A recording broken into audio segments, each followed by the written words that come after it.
What's up, monkey? How you doing? Yeah, man.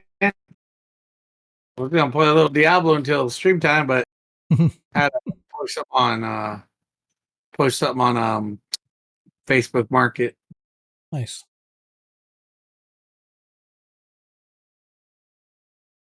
See how Well, much looks time we got. Oh, we don't got much time. it's just gonna be you and me tonight, I guess. Nobody else wants to join us.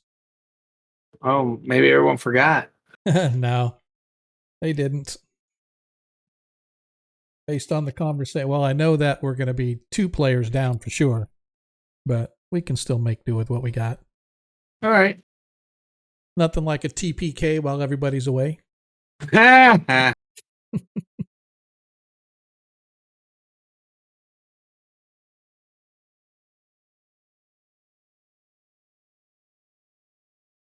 Yeah, I forgot we had a game. I had to look. I said, "Wait, today's Friday. Do we have a game today, or is it next Friday?" I'm Damn, glad I dude, looked. killing me. Yeah, well, I'm going out of town tomorrow. Is why I was like,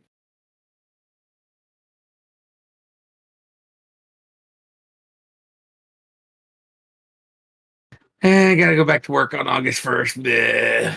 Wah wah wah. Yeah, I'm ready to retire, man. Eh, I'm with you, brother.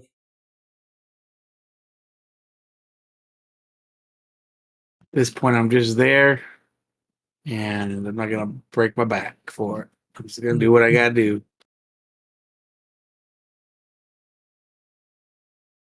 We were supposed to hire another music teacher, and that doesn't look like it's happening. So I'm gonna be having like 60 to 100 kids at a time. Yeah, that's gonna be I fun. like it. I like it. Yeah, exactly. So I was gonna play cool. Johnny, quit choking Elizabeth. Well,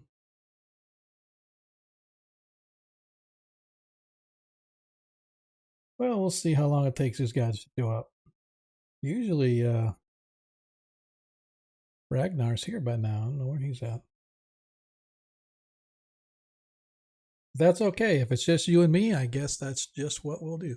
At least it'll keep you engaged. Oh yeah. Well, I'm always engaged. Mm, I don't like to talk over all of them. They're busy talking, so I just let them talk, and then when the action comes, if I think it's important, I'll say something. well, don't forget for our 1E game, you still need to go over and check out the new game that I sent you guys the link to. Yeah, I saw that on the post there. You had sent the new program or Yep. site. Yep. I just want to have you guys check it out. Not necessarily moving there yet until well, once I confirm that everybody can get there and it's working for them, then I am going to actively work to get the everything on the game moved over there. So Yeah, hopefully, because I was like, man, you keep running into problems with the thing. I was like, hopefully they'll fix it. I don't know if it's because the system we're playing, I don't know. or if it's just the format itself. Because I know we're playing something they don't really support. Yeah. And so we're asking, for some things for first edition stuff, but I don't know. We'll see what happens tonight in fifth edition, which I guess is mainly what it helps support, right? Well, everything works on 5th edition for the most part. I mean, there's irks or quirks So here and wake up, there, but yeah, I don't mind that. But it's just like I want it to be able to know, okay, you roll the dice, you hit, yeah, and the system knows you hit. You know what I mean? And yeah. so, we'll see. Yeah, we're Pearland. Mm-hmm. Log I always into the have right to, game. I always have to check because the memory, the cache Oh, always as you start typing, it says, "Oh yeah, this." what Like, is wait a minute. this? I see Desmond has logged in. What? Desmond said he wasn't going to be here.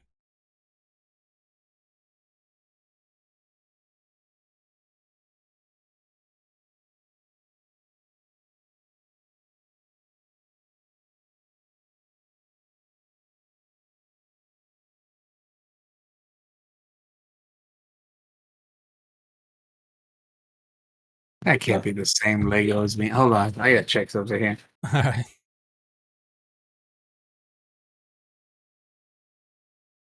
Holy crap! It is the same one. Nice. Okay. What? Well, I just started the Lego stuff, right? Like 2 months ago or so. Mm-hmm. Yeah. And I told myself, I'm not buying a Lego figurine for $20. Okay. I don't even pay that much for a D&D figure. And I saw the Incredible Hulk. I was like, man, I got to have that, man. How much is it? $20? All right, I'll take it. I got that one, and Captain America Captain America was like $6, right? So it's like, all right. And I look on Amazon, and the same Incredible Hulk is going for $64. I'm like, what? Nice. Cha-ching. That's why I'm doing it.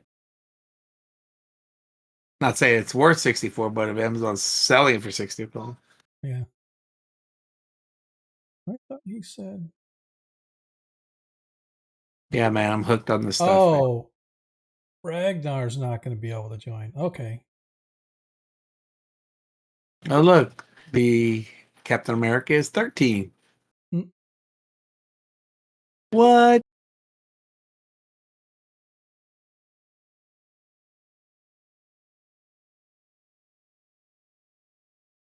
Lord, our blind dwarf is going to be with us tonight. Is? He's not. Oh, man. I was thinking that for some reason I was thinking it was Desmond. Thinking Desmond was saying he wasn't going to be here, but it's not. But hopefully they will get here shortly. Maybe it might just be you and I. No, Desmond just said he'll be on in a minute. He's doing something with his dogs. So I need to get a third monitor Don't do it. so I can have the game on 2 and then my Discord chat and everything running on the third one. Don't do it. Whatever. I got 3 going right now, and it's like, I got, and then my other computer got 3. Well, the other one can have 4 apparently, because I used it to mirror on something else, and it's like, I need more screens. So now I'm in the habit of, instead of just how we used to do it, the tab alt kind of thing. Yeah. Now it's like, nope, I gotta have another screen. I just wish they had it where you could cascade. Remember back in those days where you could cascade it? Yep. That would be nice. Hello. Hello, new player. It's the new guy. What's up? Not a whole lot tonight. Yeah.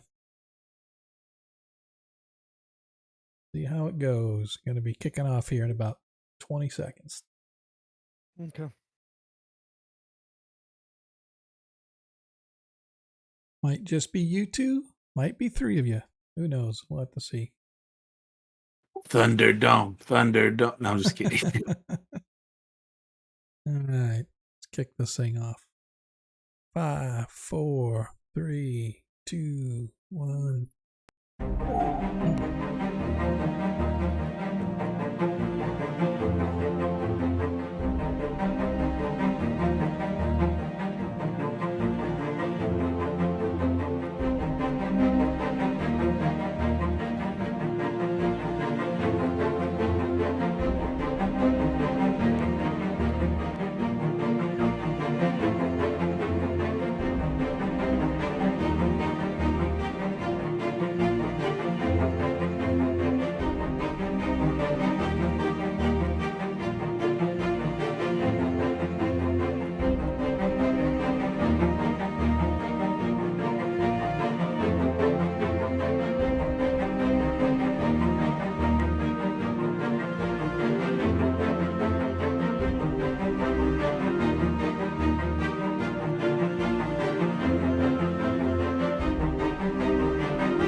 And we're live. I absolutely love that intro music. I don't know why when I found that, I was just so happy. So I hope you guys like it as well.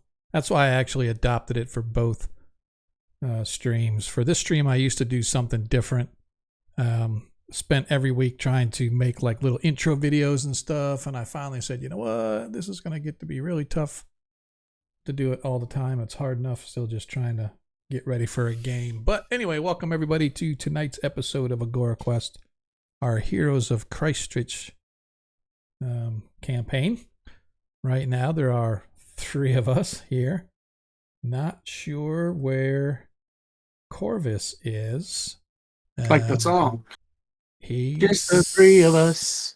Yep, We can make that's it. it. Oh, wait. That's it. Oh, Just the 3 of us. All right. Who's blonde? Who's going to be Blondie? I get to be. I want to be Mr. Roper because he's the old dude. So that would be me. So anyway, appreciate you guys hanging out with us on a Friday night. Hopefully your week went well. Mine was busy as all get out, man. It was a short week. Just coming back from Hawaii. Had ticket duty at work instead of doing our normal thing. I had to do customer support stuff. So I was bombarded day in and day out. I couldn't like do anything, man. I was completely laid to waste at work. So I am so looking forward to this next week because I'm taking another few days off because that's just how I roll. But anyway, that's enough about me. Want to welcome you guys here. If you're new here, welcome. If you're an old hand, welcome back. As I said, we are Agora Quest. This is our Friday night 5th edition game set in the world of Greyhawk in the country of Parenland, to be specific. As we zoom out into our map here, you can check us out. This is Parenland itself, and we are right smack dab in the middle here of the Yaddle Mountains as our party is searching for someone or something that may or may not help Ragnar's family, help the lost dwarven clan of Kuhn regain their seat, as it were. They were thrown over ages ago from the Underdark. A bunch of Darrow and other creatures came up from the Underdark and threw off the dwarven kingdom, and Ragnar has just recently discovered that his family was part of that lineage. Although they're not direct lines of the kings, they are definitely in the dukes and earl sort of range, whatever that may be in the dwarven community. But before we get into all that, a little bit more about us. Master. Yes, thank you. As we get started tonight, dude, stop talking. I'm trying to. You're making me lose my train of thought.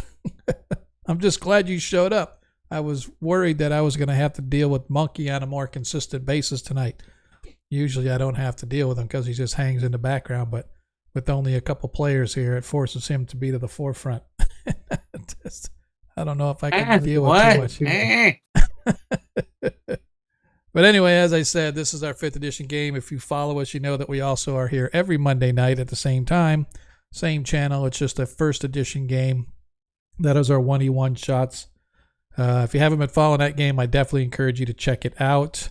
As our party is investigating the Barrier Peaks. And for those that know, the Barrier Peaks in the world of Greyhawk, that is a classic sci-fi type of adventure smack dab in the middle of a fantasy world. So it's been kind of fun to watch them stumble around and try to figure out what some of these devices and contraptions are and all these metal golems and whatnot that they've been encountering. So it's definitely been interesting. If you're interested in 1st edition, by the way, I do have a slot that is open. We have our magic user who, unfortunately, because of his school schedule, just really hasn't been able to consistently play. In fact, I think he's played like maybe 2 sessions over the past few months or whatever.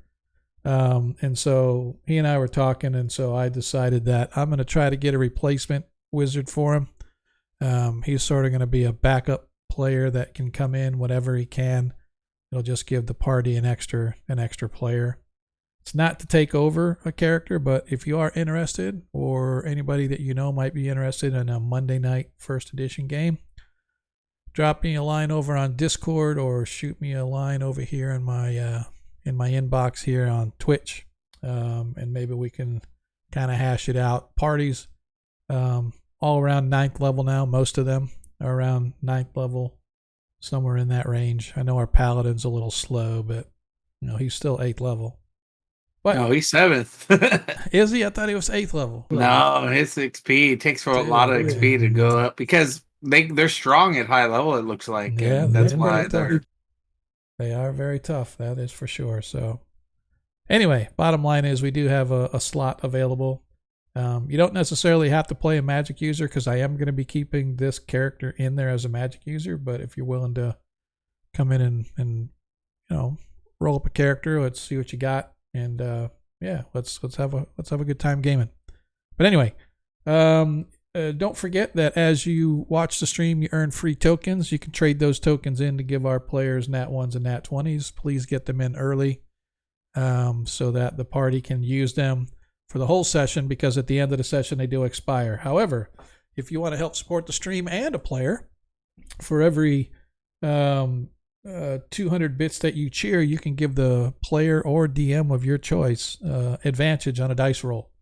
And those do carry over from stream to stream, because as I've said, if you guys are going to spend your hard-earned coin to help support the stream in some way, cheer 100 bits here, 100 bits there, every little bit helps.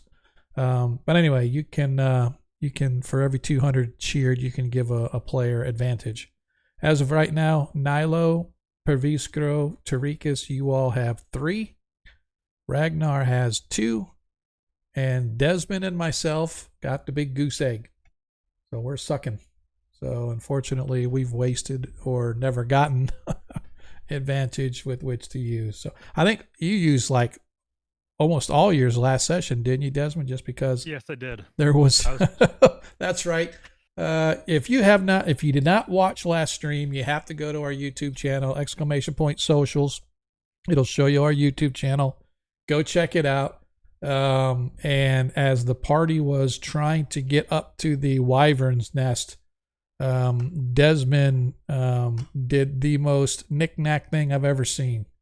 And for those that don't know who Knick-Knack is my son's character. He used to play our face-to-face game. He was a goblin fighter. he was be one to do the acrobatic battle checks and stuff. So Desmond leapt off of a cliff and tried to land on the back of the wyvern as it was swooping down upon Nilo. Unfortunately, he missed. And at the same time, our magic user, our mage, essentially, Perviskro, launched a sleet storm upon the wyvern, and it took both the wyvern and Desmond straight down, some 50-foot fall, give or take. However, he did make a save and managed to land on the wyvern, thereby buffeting his damage by half. And so he managed to live, because for those that don't know, I used the old school dice damage. So it's a exponential or factorial, if you will. So for every 10 feet, so at 40 feet, it's 1 die 10 plus 1 die 6 plus 2 die 6 plus 3 die 6 plus 4 die 6 plus 5 die 6. So that's what, 11 die 6 or whatever that ends up being, give or take. And so he could have taken some serious damage, but fortunately the wyvern managed to break his fall. It was good fun though, man. It was all fun up until the time that our cleric Tarikas went and smashed the thing's skull. Because it was great. I loved it. Anyway, nothing like a communicative party. So, like I said, if you want to help support stream, give everybody advantage, I encourage you to do so. For every 200 bits, you can give somebody advantage. You can also obviously become a subscriber to the stream. Every dime that we make from your support goes right back into the stream in some way, shape, or form, whether it's equipment, content, hosting services. You know the drill. We do it all. So I would encourage you to do that if you're feeling generous today. Last but not least, if you are a Greyhawk follower like we are, we love Greyhawk. That's our setting of choice, obviously. You can go to the Greyhawk Creatives team page. So twitch.tv/team/Greyhawk Creatives. Encourage you to go check it out. There's a dozen or so other content providers out there on Twitch that we have aggregated under one roof, so that you can go check us all out at once. So yeah, man, go check it out. So let's talk about where we are and what we're doing. Our party has been working their way through the Yatzil Mountains in the sort of the southeastern section, mostly south, but there's also a little bit of southeastern to it. Mountains of the Yaddle Mountains. The Yaddle Mountains are essentially the western and southern range that borders Perrinland, and then there's a small group of mountains called the Klatspurs that go up to the north and east over in this direction over here. And so our party is roughly smack dab in the middle of this southern portion here, seeking out the lost caverns of Igwilv, the witch queen that once subjugated all of Perrinland.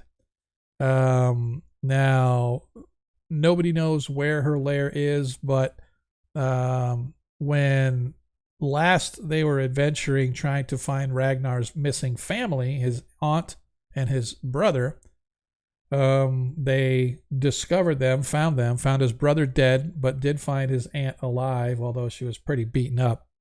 But she provided them with a map of some trails that went through the Yaddle Mountains, and she believes that somewhere within those ranges is the lost caverns of Igwilv. And so the party has been seeking them out over the past couple of weeks or so, working their way slowly but surely down all the main and tertiary trails. Last week, as I said, or last session, I should say, they did investigate and tried to get some wyvern eggs or wyvern babies, but unfortunately, when Perviskro set fire to the nest, one of the wyverns grabbed hold of what appeared to be babies and flew away, while the other one wound up sacrificing its life trying to attack the party. And so, long story short, they didn't get squat, and so they began moving their way back down the trail from the same direction they came, because they had searched everything in that area. And that's where we're going to pick up tonight, so we can discuss where we left off. So as you see, the party was originally way over here, where the wyverns are. They did meet some eagles right around this area right here. There was some giant eagles that they dealt with, but fortunately it was more of a visual than anything. They did not want to go back up to the northeast here because they saw the stone giants already a couple sessions ago, and so they've been moving their way back south. And at the last we met, party, as you guys were returning and going back the way you came, you took the southern branch, and you probably got maybe 3 miles or so down this southern branch. It's beginning to be twilight. I don't know why I must not have stopped this thing, because it's actually twilight. Let me move it along here. It's actually twilight as the sun is just moving past the peaks and casting long shadows along the main trail that you guys are following, which, by the way, these trails are following various little waterways as you're working your way through the mountains. But when last we stopped, you guys had spotted just up ahead a large contingent of what looks to be a knoll hunting or raiding party of some kind. And they apparently have not seen you, but there is a pretty large contingent. And when I say a large contingent, let's just take a look and see what that might look like for you guys. As you can see, they are primarily camped on the trail and off to the side of the trail, although there is a way to get around. Hey, man, appreciate the follow, Mr. Samurai. That's awesome, man. Thanks for hanging out with us tonight. Samurai. I like it already. I know. I like it, Samurai. Yeah. Okay. Anybody get visions of Jim Belushi on Saturday Night Live? John Belushi, I mean, on Saturday Night Live playing the samurai. Oh, somebody Oh, this is gonna be a long night. All right. I appreciate it, dude. Anyway, so as you guys are looking on the trail, you can see that there is a extremely large contingent of these gnolls. You're not sure how many, but well over 24. And like I said, you're actually a little further down the trail than this map suggests. But that's the map that I've got, so that's the one I had to put together. So you guys can sort of see they're interdispersed along the trail, although they're not completely flooded on the trail. You can see dots here and there of campfires, perhaps a dozen or so campfires, a few tents for apparent, bigwigs or leaders or whatever, lean-tos of some of the more prominent gnolls that are probably leading the pack. You guys are maybe 100 yards out or so, give or take. What do we want to do?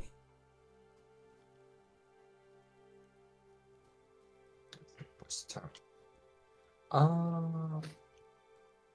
And by the way, I did give you access. You should still have access to Praviskro. Yeah, I knew that. I've always been able to access it still.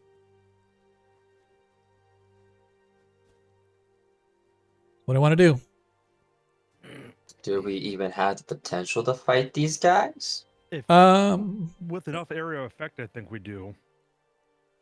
Okay, Sean, I would argue that the group of us are pretty experienced in terms of military. In terms of what?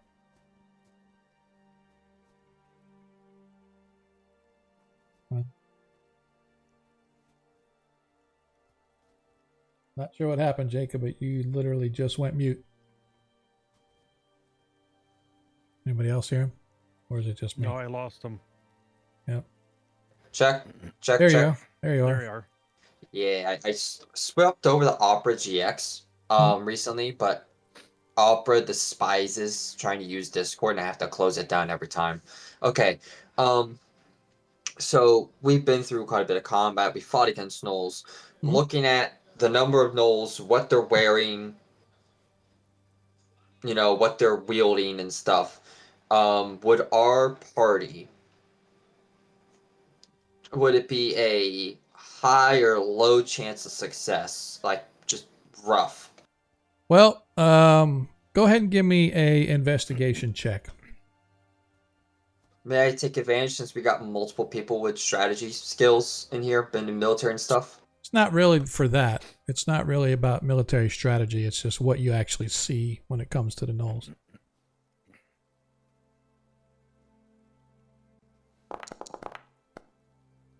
So you can see that the gnolls, for the most part, are your average run-of-the-mill gnolls. Probably have 2 or 3, sub chiefs and maybe a chief or something.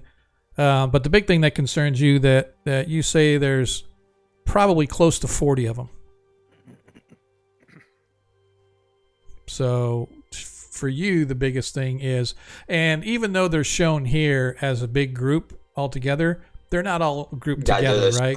They're spread out over a large area as far as the encampment goes, So maybe it might be a little better if I did something along the lines of. Yeah, we did. We got this big old square, and they're all over the place in groups of 2, 3, 4, or just a loner out there eating his chicken leg. Exactly. Hey, sorry, I was on a phone call, but I may have missed the detail. Is this like a warring party? Does it look like? Yeah, it looks like some kind of a war band, or maybe. And I want to put the couple scouts out over here. out this way, right? So anyway, so that's what I'm talking about, right? They're not like all in this big group. So yes, your AOE could affect a few here or there, and they might even be close enough to get more than 2 groups, right? But like getting them all in one is probably not going to be a. Can we Yeah, tell? so oh, go ahead. Tarika. Can we tell from just where we're at if they've been in battle, or do they look refreshed, or Well, based on Nilo's, they don't look like they're tending any wounded per se. Maybe there's a couple here or there that might, but you can't really tell in the dark from this distance. But it doesn't look like they're like, running with their tail between their legs, having had their asses handed to them at some other combat. Okay. They just look like gnolls with your standard armor and spears, and again, there's a couple large tents there for the leader, the pack leader types and whatnot. Some smaller tents, so they look like a true war band. So you can only assume that they've seen combat of some kind at some point. As much as I like to purge them from this area, just from sheer numbers alone, we wouldn't really, even with our ability to crowd control these, they would still be a little too much for us. I think we need to try to sneak around them or wait for them to pass. Well, do we know of any of our characters? Would they know their gnolls, if they are traditionally aggressive, or are they? Oh yeah. You guys no. know that gnolls are extremely aggressive. They're not the smartest, bull. The moment we step out there, on average, the moment we step out there, most gnolls would immediately try to take us. Maybe not kill us directly, but definitely try to take us as prisoners. They're gonna loot our stuff. Then they're going to use it themselves. That's on average. They are raiders. Yeah, I know what they are. I'm saying, do our characters know? Is what I yes, want. yes, absolutely. Oh yeah, these would count as humanoids, right? For the purposes Correct. of the wars. Yeah. Yep. So, Tarikas. I don't know about Desmond, but I don't know about Desmond. But I know Paviskro and Nilo both fought against gnolls. Yep. For sure. Yep. Probably gnolls more often than the orcs and other stuff because it was in the mountains where their fur would have kept them warmer. Yeah, I don't know about that, but yes, you are correct in that they were definitely part of the war campaign that you guys dealt with. Well, So you guys are fairly familiar with gnolls. I look at the party and say, do we evade? Do we hide? Do we try to communicate? What is the decision of this group? There are many of them. I believe evade would be the best. Desmond, do you think you can find us a route around them? I probably can. I'll also cast Pass Without Trace on us, Okay. so Good. that way we can sneak past them more easily. Okay. So that's the route we're going to take. We're definitely going to try to go around. We don't want to. Yeah. Okay. Yeah. If Paviskro had like 3 or 4 fireballs prepared, I'd say do that, but Yeah. I wouldn't even say do that. That's just too many. oh, There's a reason why we encountered it, I'm sure, but I don't know if it's to fight them or I don't know. But character-wise, I would say we would probably try to avoid them because there's just too many. Yeah. And also to that point, Paviskro would also know that gnolls are pretty tough. Even a fireball, even the damage that he does, potentially they could survive fireball. And now you just have a bunch of pissed off gnolls. Yeah, like I said, a couple of fireballs. Screw it. Tarika's going to charge. No, I'm just kidding. Leroy! Okay. Well, so there's a diversion. Desmond, lead us away quickly. Yeah, as Tarikas goes charging. All right, so first of all, give me an investigation to see if you can legit find a route around them that you can lead the party through. I'll give him my dragon to help him out with Okay. with eyesight. Okay, go ahead and roll with advantage. 8 and 8. 8 and an 8. All right. Let me. Okay. So you, with the aid of Nilo's dragon, you do find a small tertiary trail, but it is a little bit steeper, and it's going to be difficult to get your horses along the trail and keep them quiet as well. So I need everybody to give me a stealth check. You do get the pass without trace bonus, but I'm going to set the DC a little higher just because of the horses and the difficulty of the terrain that you have to lead them through. Or I should say, not so much the difficulty, but the narrowness and steepness of the roundabout trail that you are taking on. So if everybody could please, don't forget to add a +10 to your situational modifier. I'm going to go up the trail last, assuming the trail is narrow enough that it could act as a choke point if we do have to cut the knolls. Okay. The pass without trace was just a flat +10, not Flat +10, not an correct. advantage, right? That is correct. Yes. Okay.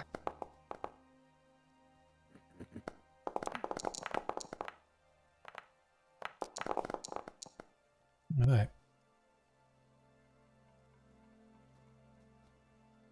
Well, you still get a +10 on there.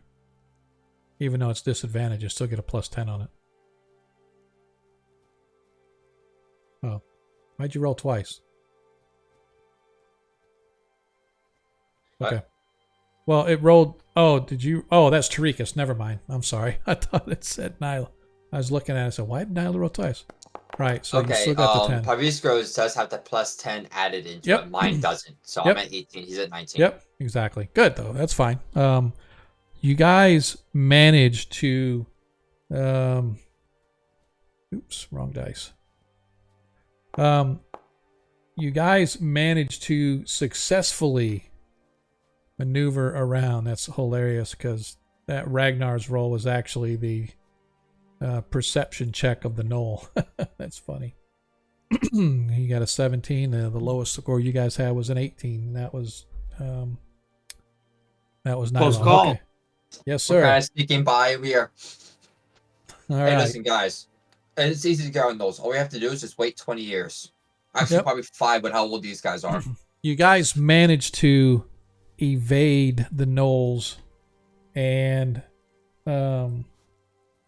takes you about an hour or so to get a place where you where you feel comfortable that you can shack up for tonight, and you find a place for encampment. Everybody go ahead and give yourself a long rest. Take off a day of rations, if you so desire, or are we using Goodberry? Good to berry. Good. How many berries did you have to? I get 10 a day. Now, do you have? You don't have to have the that actually conjures the berry, right? That you don't have to have the Yeah. berries in the case. Okay. Okay. As a DM, I find it one of my biggest pet peeves in 5th edition. But Yeah. yes, that's what it does. Yep, that's fine. Okay. So you guys managed to rest for the evening as we now come up upon the 22nd day of Wheel Sun, as the rains begin once again early in the morning, catching you guys as you begin to head your way south. By Next the- time we stop in, I am getting this water coated. At the end of the day, literally at the end of the day, first of all, give me, I believe Tarikas was rolling for us last session. I don't know if you want him to continue, but I need 3 perception checks, please. I was rolling last time, but I haven't rolled for anything. Oh, was it you? I know you Yeah. had done it, and now, okay, so Nilo, it's your turn. I need 3 perception checks for the day, please. Okay. Oh, you're right. I did roll one time where I did roll 3 times. You're right. I remember now. I think it was like when you're headed toward the stone giants or something. Yeah, it was. 'Cause I had a good perception or something. Yeah, because you guys found the elves. Nice. So as you are moving your way toward the end of the day, you guys come to a three-way intersection almost of the waterways and the trails that you are on. You see that the trail you're on continues. It actually crosses over the water here. It's a shallow ford. It's probably, I don't know, 1.5 feet deep, maybe 2 foot at the most. So it comes up to Ragnar's chest if he were to walk it. But you can see that there are a couple of branch trails, one going southeast and one going northwest. The one that you're looking at to the northwest, give me a nature check, please. Desmond. With advantage because you're in your environment. Okay. Nature. Hey. So you can tell that this is not a really well-traveled trail that heads up to the northwest, but you can see a large group of humanoids of some kind, whether they're human or otherwise, but humanoid in general, passed this way within the last couple of days.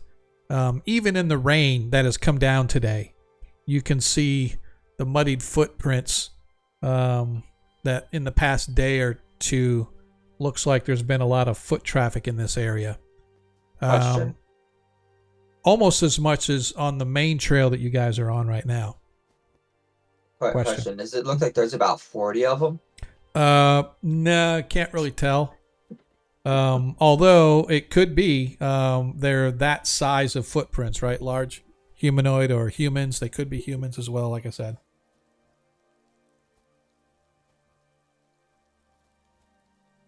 How do you guys want to do this? Does the spot going off to the northwest look like it could occupy a large army movement? It's a pretty decent sized trail. It's smaller than the main trail you guys are on, so it's still tertiary in that sense. But it's large enough that it's not like a group could go 4x4 or anything like that. All right, guys, hang on just a second. I have to step out for like 30 seconds to help the wife with some stuff. So we're getting ready to go on a trip tomorrow, and she's doing some packing and stuff. So give me like 2 seconds to go help her out. Okay. In the meantime, if I can find, where is my? In the meantime, I can sing for our audience. Yeah, I'll be right back. Game's gone. Everybody party. No,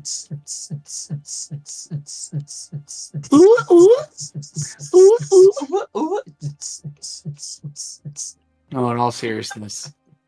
So, I don't know, guys. What do you think? What should we do? What does the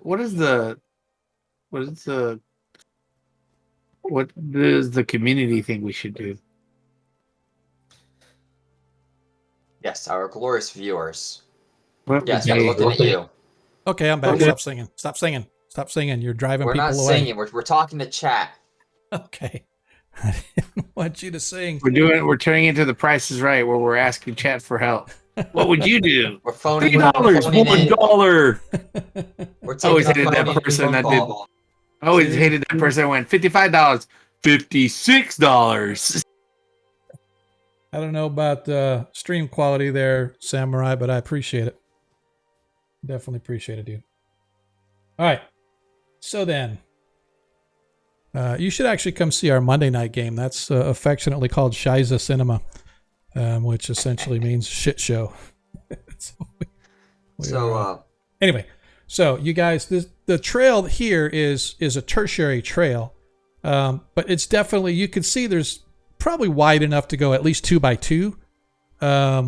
but not a lot more than that. Wagons, Right. perhaps, and stuff.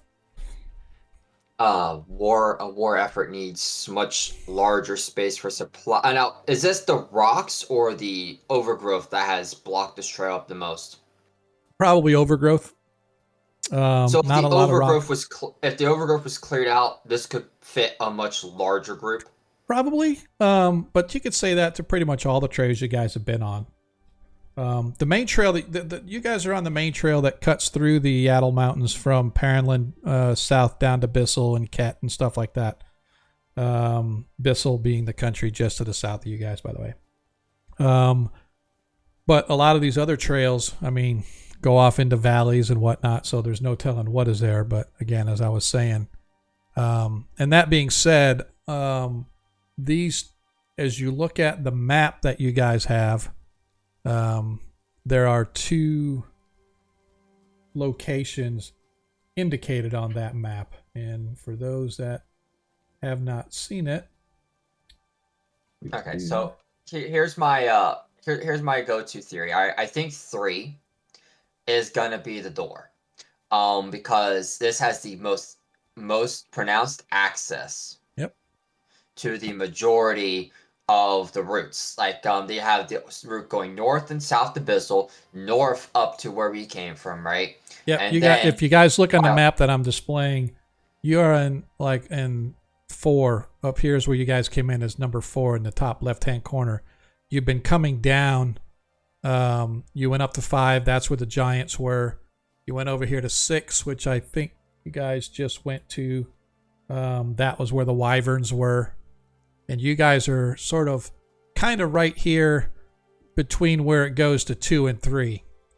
Right here. So 2 being off to the left, 3 being off to the east. It's a little bit different where you're at than the map shows. It's more of a real true life 3-way intersection here than what shows on the map as being a kind of a 5 or 6 mile gap between the 2. But bottom line is, right where you guys are, you can see on the map that what you took from Ragnar's aunt kind of shows about where you guys are on the map right now. But thanks for that.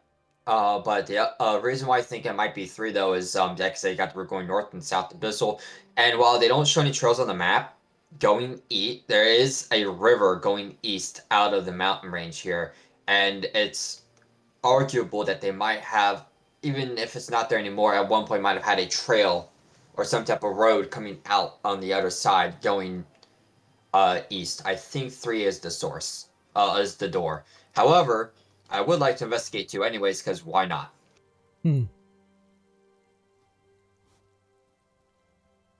Totally up to you guys what you want to do.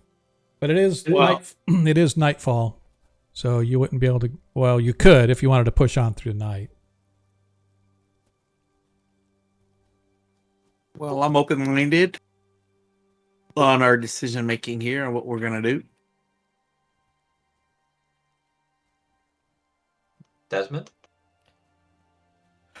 I'm trying not to guide us too much because I've run this module multiple times. In fact, it was the last module I ran before COVID. Nice. And Totally okay. Totally all right, man. You decide what you want to do. My inclination is to head towards the larger valley, which is the one to the southeast. And This then one over here? two, yeah. Something that I do to help me when I have to deal with running stuff playing in stuff that I already know myself is I take it from the viewpoint of the character as a whole, just the character, and what does the character know with his or her experiences. I don't remember if Desmond was a soldier. He was a scout, and my He was a scout. inclination is that the wider valley gives us more opportunity to evade groups we might encounter instead of being funneled right into a fight. Alright, so you want to go to 3. I don't mind checking out 2. Tarikas, while you're laid back and don't mind doing whichever one, we're at an impasse. Yes, I say to 2. To 2 we go again. Go then. All right. Let's get it going. I guess we're going to. That right, Tarikas, Desmond? Yes. Okay. All right. So, first of all, we gonna spend the night, find a place to camp. Yeah. I need somebody to give me a nature check to find a place to camp, please.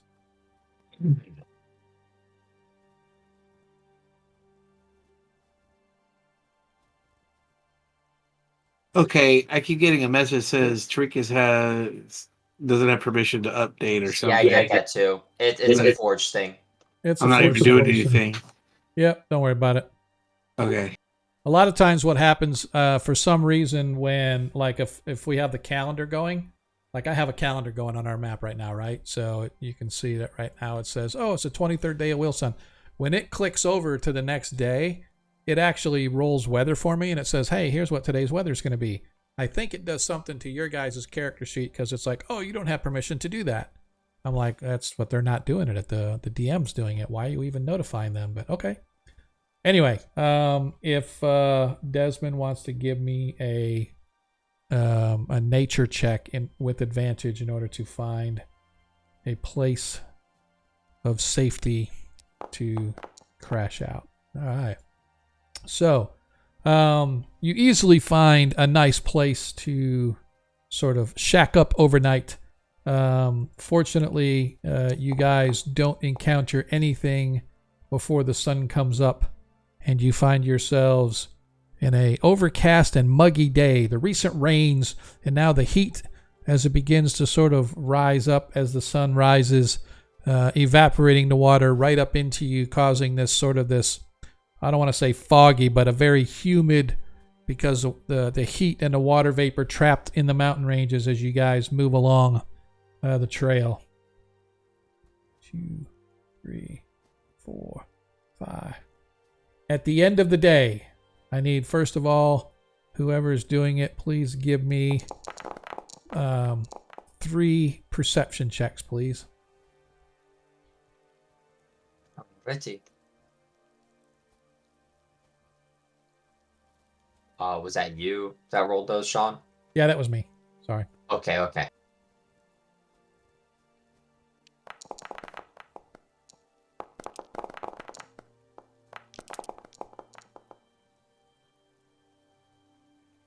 All right. You guys don't encounter anything. However, toward the end of the day, you find a large slew of rocks from a recent rock slide that you're going to have to navigate your way through. If you wish to go to the other side and continue, or try to continue along your way to wherever this map is showing you, I am going to need everybody to please give me a dexterity saving throw, DC 12, please. Do we want to try to climb this? I do. Yes. Alrighty. You're going to have to go around it. Okay. I will roll for Ragnar. Again, that is a dexterity saving throw. A DC 12. All right, so I have Desmond, Tarikas, Ragnar, Nilo, and one more, please. I'm going to need one from Vishkro. Nice. The saving throws, like 2 different menus have to go through. Yep, yeah, that's fine. As you guys are climbing your way and leading your horses through this recent rock slide, suddenly one of your horses neighs as you hear before you see, and you feel before you see a slight tremor, and the rocks begin to shift as you all bolt your way through the rocks. As the rocks come cascading down around you, all of you manage to make it out except for Ragnar. Perviskro reaches back to try to grab Ragnar to help him, but he too has caught up in the wash. Oops. as the rocks come cascading down upon them. Both of them suffer a whopping 12 hit points of damage out of a possible 40. Well, that was a crap roll. I want to do over. All right, Ragnar suffers 12 hit points of damage. And Perviskro suffers 12 hit points of damage. Yeah, that leaves him at... oh, you already took it off. Thank you. All right. As you guys find yourself, as the sun's beginning to go down, that you are battered and bruised, but fortunately the only ones that were hurt were the two party members. The horses themselves managed to bolt out of the way, but behind you, the entire path is now blocked, and you're going to require an even tougher navigation to go back that way if that's what you're going to end up having to do. Need a perception check, please, from Perviskro and Nilo's familiars. No problemo.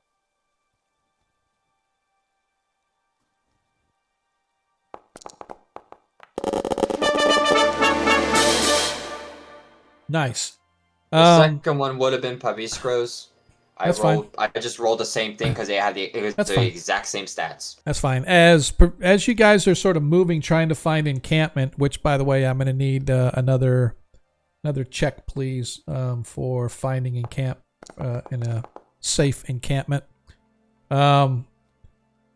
Your familiars report back to you that in the distance, they can see, as the sun is, even though the sun's going down and it's getting to be dark, they can see what appears to be numerous dots of fire along the valley floor up ahead.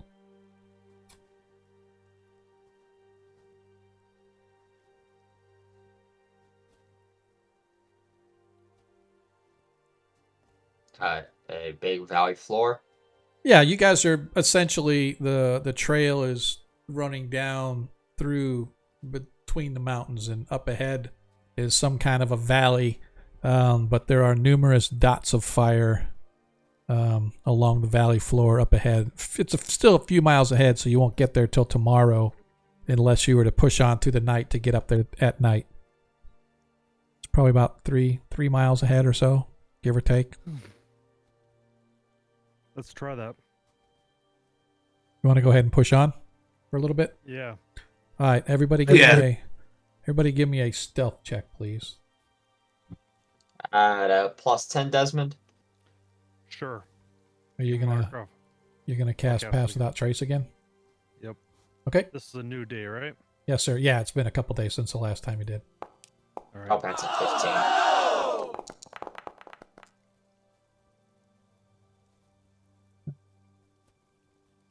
Let me see. Stealth with 10. 25. +10. I am one with the shadows. All right. Oh, so wait, where'd Desmond go? Oh, there he goes, way off into the wind. Forever shadowed. yeah, so you actually got a 15, Nilo. I don't know why you don't add the 10 to it. Because I forgot to. Okay. I forgot to punch it in.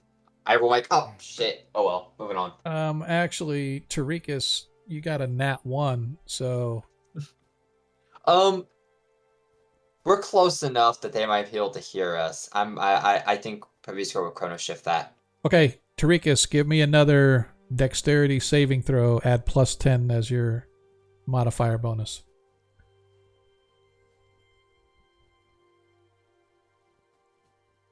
Damn, Desmond, you are one with the shadow. Holy shit. I have a +8 to stealth before I apply the +10. I know, it's awesome. There we go. Much better, Tarikas. As you guys all manage to work your way up ahead, you can see that there is a large group of individuals. They are very similar to the gnolls as far as like the layout and stuff with the tents and the camp and everything like that. The difference on this one is that these aren't gnolls. They look to be a mismatch of groups. Let me see if I have my description here. Sorry, somewhere. The path crests and drops away into a small mountain valley. This isolated place is one of rugged beauty, even in the darkness as the sun is setting, casting the long shadows over the tops of the sharp peaks. You can see it sort of the light still sort of trickling down into the valley ahead, with rock spires and jutting mesas rising from the dish-shaped valley itself. The rock formations make the place a series of meadows and dells.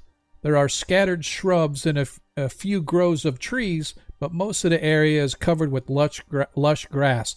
And you can see that game can be seen grazing in the grassy lowlands. However, parked right in the middle of the trail leading into the valley, you can see looks to be perhaps trappers of some kind, but there is a rather large group of them. Immediately you recognize not only humans, you also see a half-orc that's sort of barking out orders, so he appears to be at least, if not in charge, at least someone with authority. But they also have with them several orcs. All in all, you see there's probably 24 of them, and to one side of the encampment, hidden in the shadows underneath an outcropping that forms sort of a half moon cave, but it's not really a cave, it's more like an outcropping, what sort of like if you were to get under in the weather, sort of like that. There's some sort of a large cage built, and there's animals in there. You can't tell what they are, but you could see that they're kicking and screaming against the entrapment. But again, you can't really, but it's pretty large, so they're look to be close to horse size, or at least large pony size, whatever they are, but they're stuck in the cages. I'm inclined to kill orcs anyway, since I believe they're a favorite enemy of mine. So my thought process is, I was right, they are a favorite enemy of mine. So my thought process is that I sneak down there, since I still have the benefit of the pass without trace, and release whatever those creatures are, and then we jump the humans while they're dealing with the ruckus of the released creatures. What was the total count on these guys again? 24, give or take. 20 something of them. 24 is a lot easier to handle. With spells like Web and Sleet Storm, that is definitely doable. I think we can do that. All right. I'm gonna have Paviscro and is it daytime or dark? It is just getting to be dark, so it's like right at dusk. Are we gonna do this at night, or are we gonna do this later? At night while they're camped and resting. I'm going to have Paviscro use his owl to fly overhead. He's not gonna circle overhead. He's going to do a pass, just kind of like a glide over top, and get a good bird's eye view of it. Okay. I need to set up my thing here. All right, so the your owl flies overhead, and you can see that past the encampment around the bend. So where you guys are, you can't quite see over here around the bend, but around the bend you see that the valley continues to slope downward and widen, and then there, right at the very end, there is a sharp peak that sort of rises up, and you could see that there are caves up there. And immediately as your owl sees, it turns and flits away as it realizes that there is a whatever they're called, trying to think, not a, when animals, like a herd, if you will, a small herd of what look to be hippogriffs. Ooh, okay. I know I am completely understanding the owl suddenly going, fuck this shit, I'm out. Alright. I want one. Let's do this. I knew that was coming. Pavisco kind of wakes up and looks around and goes, apparently they got hippogriffs. They have You what? want to free those. In what way do you have to control those creatures? I can speak to animals. Yes, I can speak to a lion when it attacks me, but it doesn't mean that I will own it. No. No. How much would I know about hip? Actually, let me just roll for that. Yep. Give me a Nature. Yeah, I would say that'd be fine.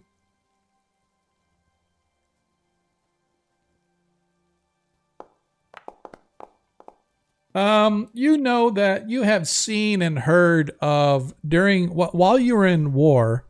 You remember seeing contingents of or a small group of soldiers that actually were your aerial assault group, and they rode various mounts, including hippogriffs.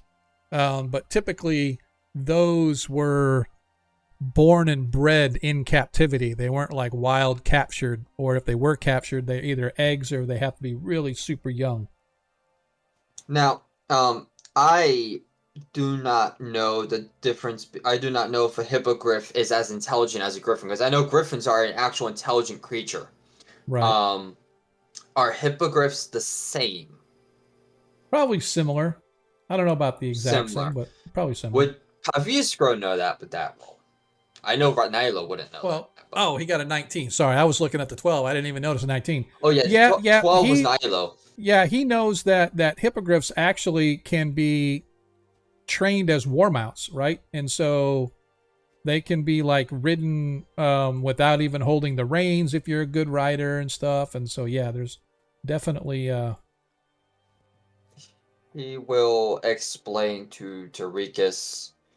Hippogriffs are semi-intelligent, so they're like the griffins. It is feasible that if you could speak to the animal, even if, like, as if you and I are speaking, he could potentially barter with it and come to an agreement. Yes, but what I'm saying is, these are animals, nonetheless. And if we are going to entice violence in this situation, they may react like animals. And rather than fighting one group, fighting two groups would be tough. The hippogriffs were all geared up as if they were trained, probably, right? Or Um, did the owl not get a good I don't number? know. No. I'm human. I don't have. No. I It's can't see a the wild. It's a wild nest of hippogriffs, and logic assumes that the things in the cages are probably hippogriffs as well because they were about the same size. Oh, so these are probably poachers. Yeah. Even if they won't let me ride them, I want to free them from the orcs anyway. All right, I think we can work with that. Well, I think if we keep the hippogriffs might attack. Hippogriffs. Do you think the hippogriffs would run as soon as they're freed, or you think they'd all attack at once? I think they'll raise a ruckus. They'll run or fly. Yep. I think we can sail each other's way with 24 soldiers. Yeah. All right, so the best plan is to probably is the pass without trace per person or an aura. It is per person, I believe. It is actually everyone that stays within 30 feet of me. Okay, so does the cast have a range of 30 feet, or do they have to maintain 30 feet? For the duration, each creature you choose within 30 feet of you, including you, has a +10 bonus to stealth checks and can't be tracked except by magical means. A creature that receives this bonus leaves behind no tracks or other traces of its passage. What do you think, Sean? Is that an active aura, or is that everyone within 30 foot gets this effect for the duration? Hang on just a second. I'm actually. You guys were fast. As we are discussing what we're doing, Tariki's going to be writing out his last will and testament.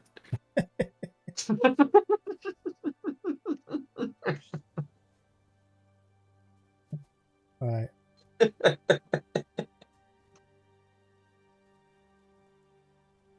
Yeah, they still it means that they have to be within 30 foot of you. They have to stay within 30 foot of you. If they get outside that 30 foot, they lose because the shadows are emanating from you.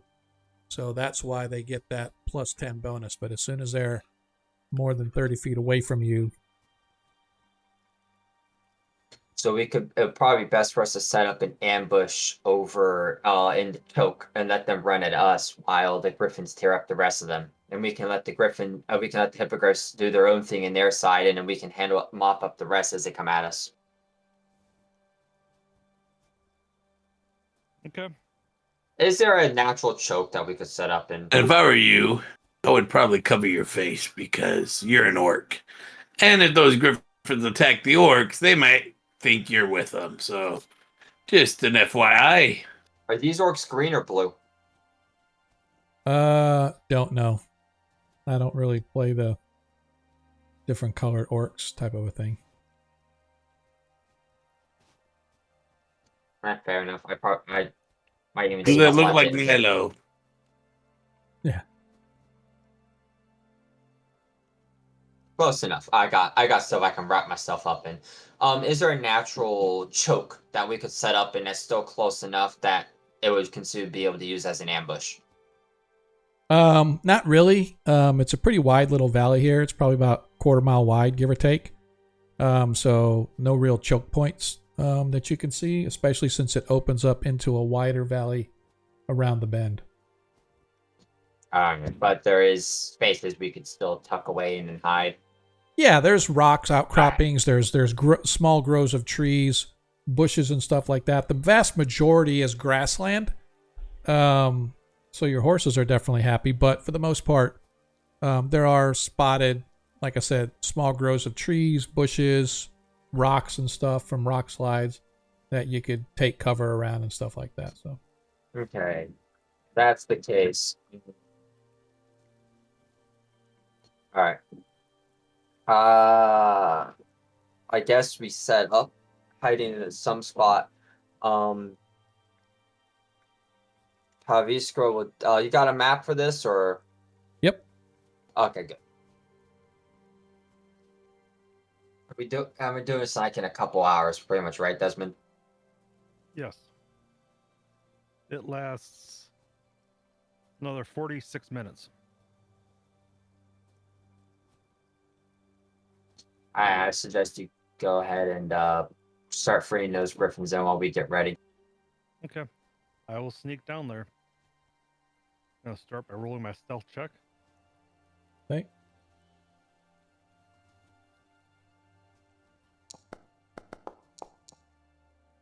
Ah, That's still a good still pretty check. good.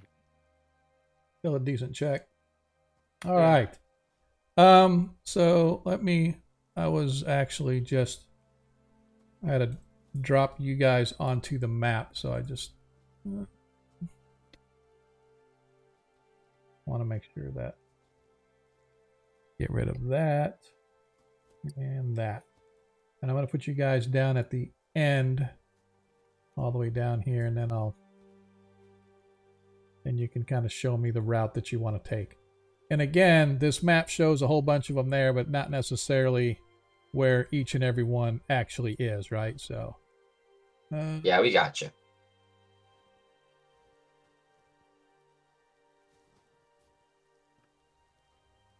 So as you guys come around again, you can see that for the most part, there's trees and stuff around here, but as you get farther into the valley, they become less and less. The actual cage is up in this direction. If you can see me clicking on the map, Desmond. Yep. Excellent. Yep. It's actually, there's some rocky outcroppings over there. It's probably 100 feet or so from where the main encampment is. And there are, forgot. Again, I don't have them on the map here, but there are a couple of guards over there by the cages and stuff like that. So I'm just going to kind of, again, spread these guys out. As you go in, you actually see, I should say, there is an orc that you spot, that's sort of hobbling as you're moving. As you get over to right about here, you can see that over here there's a campfire going. There's some tents over there, and you can see this old shriveled orc with flowing robes and a hooked staff sort of walking from his tent over to what is apparently the leader's tent based on the size and the location of the tent. So give me a history check, please.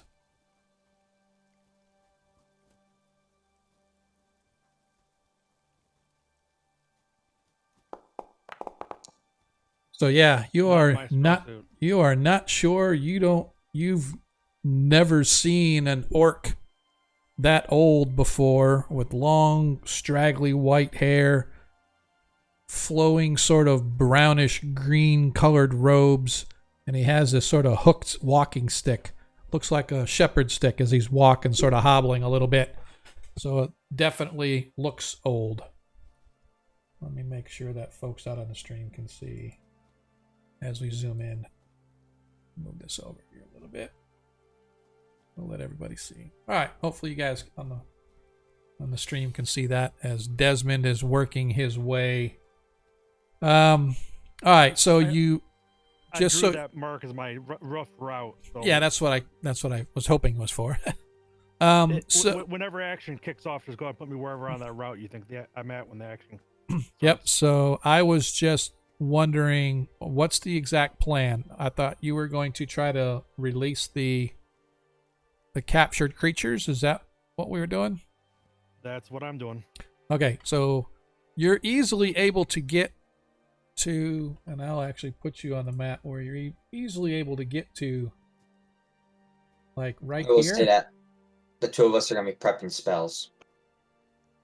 So you're easily able to get there. There is a bit of a clearing from here over to here, which is where the creatures are locked up. But you can see there are two orc guards sort of right there as you're slipping in the shadows. And it is nighttime now, so you are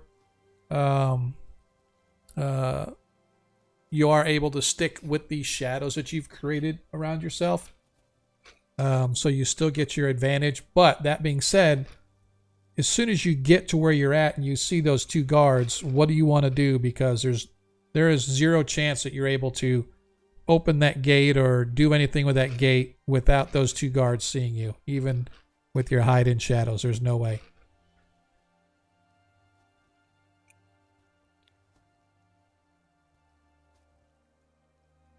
Okay. So I can't do it quietly, but I'm going. I think I know what I'm going to do here. okay. I gotta open up the description here. 20-foot radius. Okay. Now, that said, there's nothing to say that you can't use your shadow to sneak up and get surprise attack on them, etc., etc. So I am going to drop a spike growth right there and sprint to the cages, hoping that the spike growth will prevent these guys from teaming up on me more than 3 regular orcs, which I think I can handle. okay. All right. So that being said, I need to at least give one guard.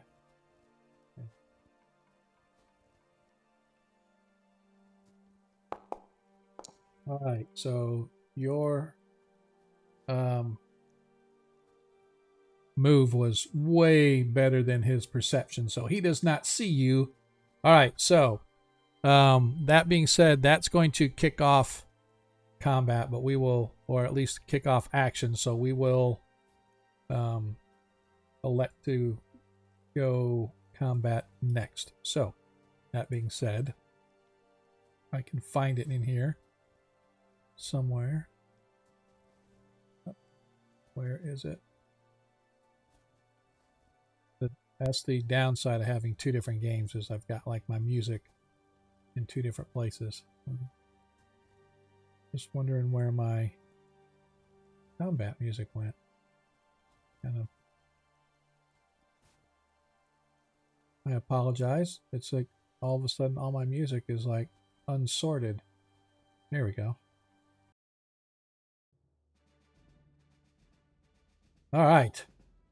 So go ahead and cast your spell. Tell me what the spell itself does. All right. Mine or theirs? Mine. No, the spike growth. Okay. So what it does is the ground at a 20-foot radius centered on a point within range twists and sprouts hard spikes and thorns. The area becomes difficult terrain for the duration. When a creature moves into or within the area, it takes 2d4 points of piercing damage for every 5 feet it travels. The transformation of the ground is camouflaged to look natural. Any creature that can't see the area at the time the spell is cast must make a wisdom perception check against your spell save DC to recognize the terrain as hazardous before entering it. Okay, so if they can see because they all have infravision, Right. then they get a save versus your spell DC. To spot what it is, to spot that's now dangerous to move there. Gotcha. But it's not going to matter regardless. So 1, 2, 3, 4, 5, 6 of them are going to get caught up in it regardless. 3 of them or 4 of them are going to only have 5 foot to move to get out of the range. The other ones are stuck in, so that's going to be like 5, 10 feet, 5, 10, 15. So anywhere from 5 to 15 feet, they're going to, if they want to move out of it, so they're going to take how much damage per? 2d4 per 5 feet. Okay. Is there any save on that other than to recognize it? Okay. Cool. All right. So let us, I'm just going to go ahead and put us all in combat just because.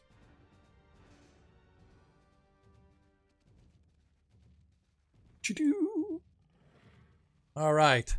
As we go into our combat, I'm just going to begin the combat, so it'll roll for everybody.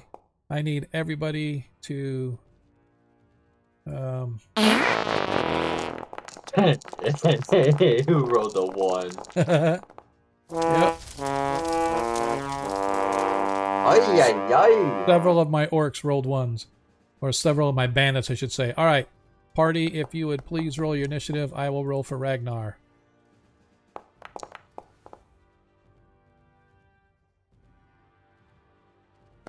But it's all going to be let off. It's all going to be let off by Nilo, though. So, Tarikas. Oh, I need to get rid of the. Yeah, I'm looking for mine because I was trying to roll, but the dice got in my way. I couldn't click on my thing.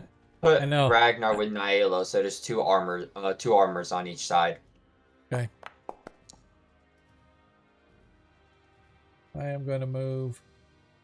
Oh, that's your eagle with you. That's, okay. All right. So everybody has gone. So normally Praviska will go first. However, you guys, as you're watching, as suddenly there's some screams and shouts come from the north end of the camp as orcs start screaming and bandits start screaming, and they're saying, you hear them scream out, "The plants are alive! The plants are alive!" So I should say, I'm going to say that there is just a little bit enough light for them to sort of see it. The orcs can definitely see it, but the bandits have a little more difficulty. But with it being the time of day it is, I think that they would still, even though they don't have infravision, they're still able to see in the campfire light and whatnot as the plants begin to grow.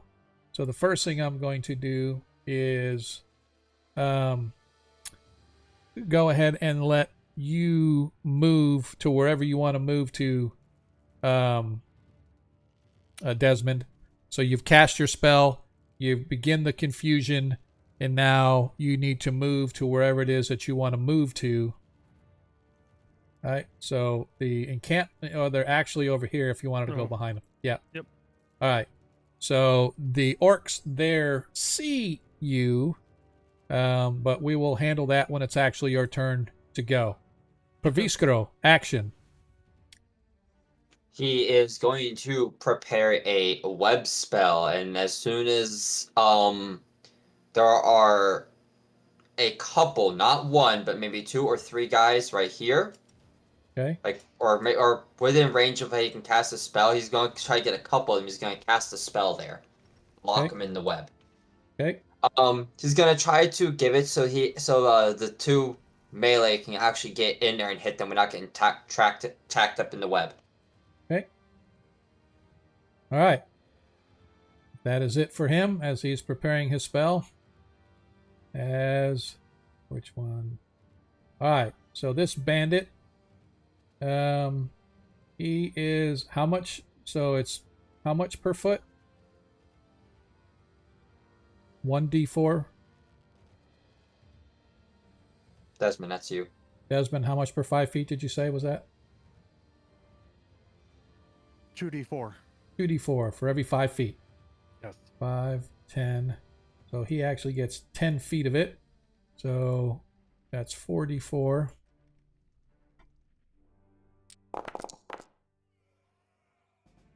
Can't see because the dice is... Oh, nice. As he screams, as the first bandit screams out in pain as he tries to run through, the shards going up, impaling into his legs, arms, and chest, nearly impaling him completely as he staggers out with blood running down his arms, legs, from his neck, you name it. All right. As this bandit is not sure, he is not going to do anything yet. He is just grabbing his gear and getting ready to go, because the leader is to be the one that's going to be calling out the orders and whatnot. So, okay, all right. Yep.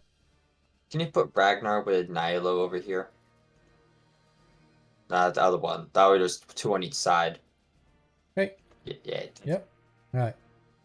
All right. As the bandit turns and sees as you appear, sort of steps to defend, and I have to zoom in on this because I am blind. There we go. See, targets, grabs his blade, and swings. Soft 20 as he hits for 6 hit points of damage. I need you to give me a DC 10 Constitution saving throw to maintain your spell.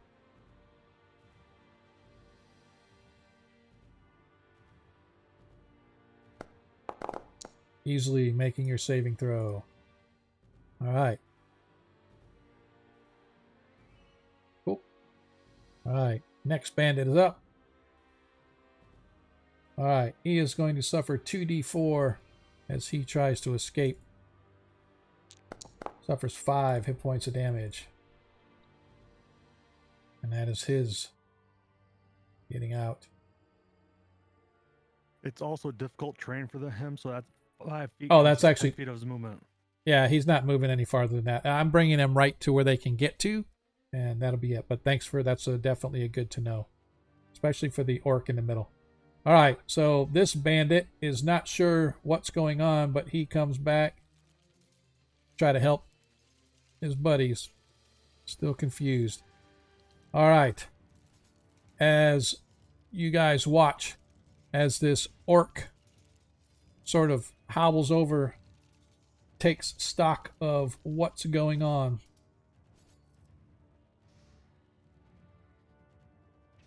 And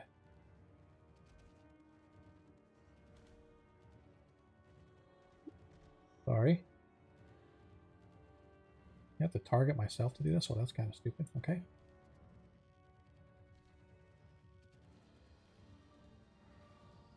All right. You guys watch as the mage slowly fades away, disappears. That's some sort of invisibility cloak upon him. All right. The orc starts screaming. And let's see. 5, 10. He can only get that far. So it's 1, 2, 3, 4, 6 die 4 damage. As the orc suffers 15 hit points of damage. As he screams in pain, but he is still stuck inside the... That is a nasty spell. Yeah, it is. All right. And which one is this? That's almost as bad as a web and sleet storm. Yep. As the other bandit targets Desmond, grabbing his scimitar as well.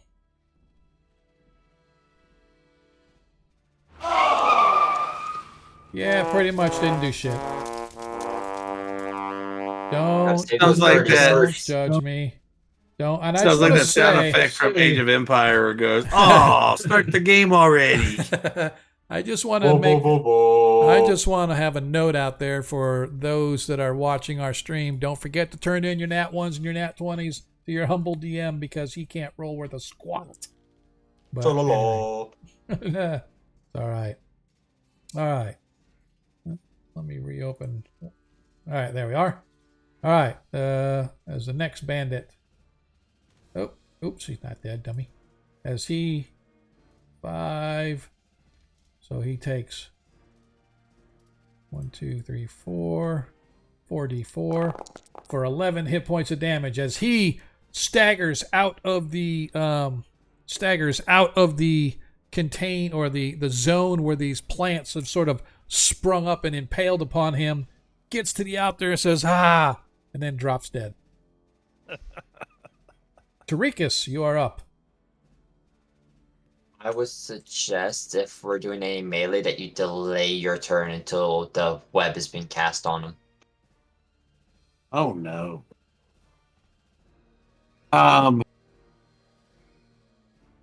Tariq is just going to try something here. Let's see. First of all, I gotta make sure this is right. Tariq is gonna try something. All right, this How we're gonna far get is crazy it? now. What's that? I'm trying to get my measuring tool. Oh, there it is. The measuring. Oh, that was wrong.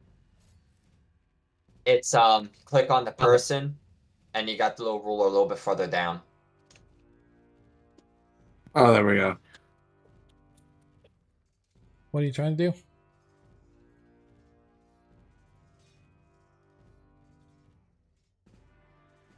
Okay. All right, I got it now. So what I'm gonna do, I'm gonna walk out on the road, and I'm gonna hold my action. I'm gonna launch a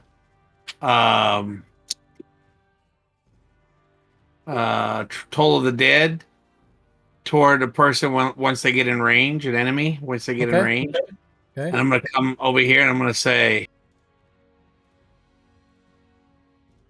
"The guardian of the hippogriffs is here. How dare you disturb the plants?" Of course, I'm trying to deceive him. I Go love ahead. it. Give me a deception check. Okay.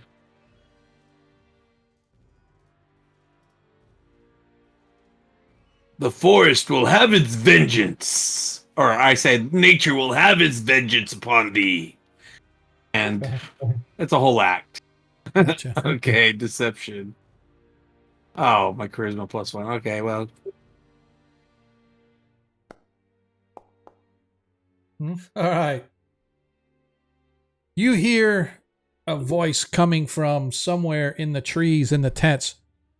Kill that fool! And I run like, yeah, go. Sorry, folks. All right. So Porky Pig exit. That's all. You are holding your action then. Ragnar. Yeah. I'd like him to try to wait until they get about 20 feet away from Okay. him, Okay. and that's when he will charge in and attack him.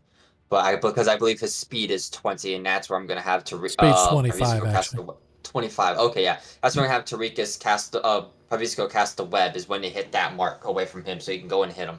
Okay. All right. Desmond Okvasar. Okay.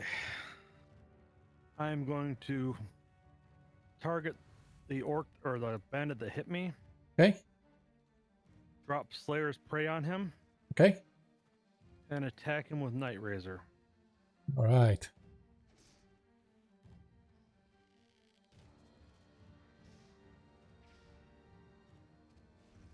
I have to relearn how to do this every week.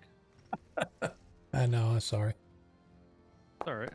Oh, 25 hits. Okay. Come on.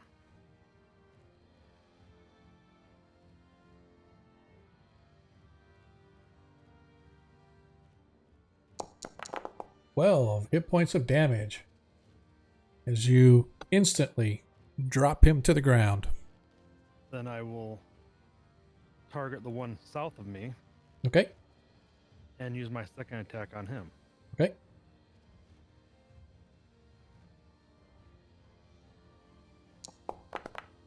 Uh, 13 hits. All right. I jumped the gun and assumed that would have missed. Nope. There we go. Take him down too. So far, so good, everyone. That's the end of my turn. All right. Well, they haven't spotted you yet, have they? But it's fine.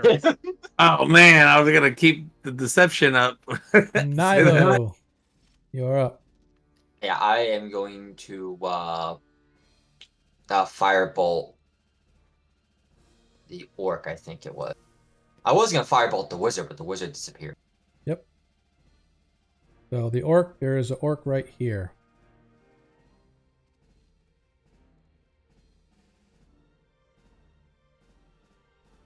And then there's a bandit here and a bandit here.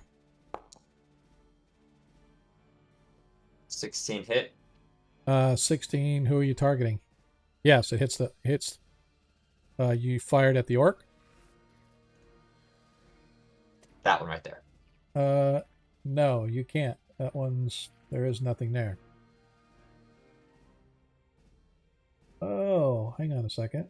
That was my fault. Hang on. Why is it not letting me move him? That's why. Because he also showed up in the turn order too. Yep, that's my fault. Yep, he's there. Yeah, for some reason I had him underneath one of the bandits. So I'm like, what the heck, man?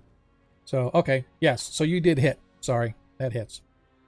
Yeah, the armor class is 13. 8 hit points of fire damage as your firebolt blast zaps right into him. He's like, oh.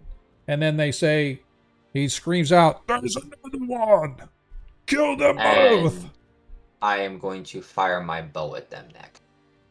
Okay.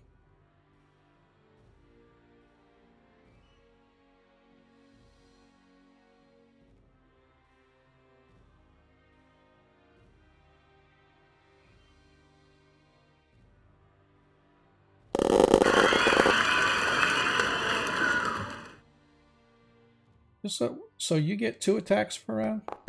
No, it's if I cast a cantrip as a bonus action, I can make an attack with my weapon. And that is from... I'm just trying to get myself back in. What's the... It's a war magic. Yeah, I got you. You can attack twice when you take the attack action on your turn. You can, beginning at 5th, you attack twice whenever you take the attack action. I'm just looking for the... When you use your action to cast a cantrip, you can make one weapon attack as a bonus action. Where does it say that? I just want to look at it just to be sure, because it shows that you had the extra attack. I'm just wondering where the... It's war magic. It's 7th level. Oh, there it is. Okay. Yep, I was just trying to figure out. where that comes in. All right. Sweet. All right. So 15 more damage to him as he is still standing, but he is wounded. That's it for Nilo, unless you're moving. No, I will be staying right there. Where the hell did it go? I think it got deleted. Okay. Alright, you're good. As the orc spotting Desmond over there trying to take out his buddies, a bandit goes running over there, grabbing his blade, swinging wildly, screaming like a madman, and whiffs. Bastard. All right, that's it for him. Okay, as this bandit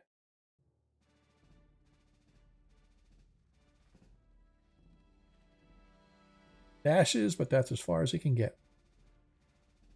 There's one. When another one comes in, he'll cast web on him. That's 10, 15, 20, 25, 20, 25.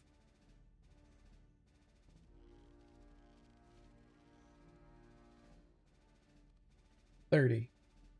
But actually, no, that won't work. Where was he at? It was here. He has to come out here first. All right, that's 10. So now he's got another 20.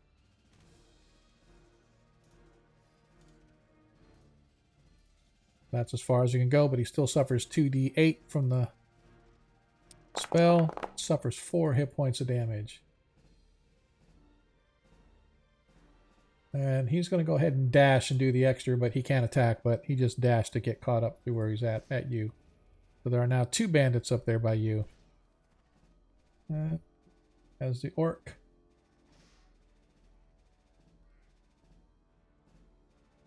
At 25, yep, okay, that's gonna work. As he charges.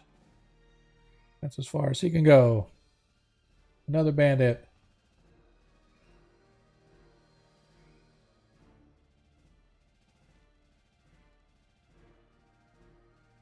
As he gets there, should wait till all these guys get down there and then cast it. Okay.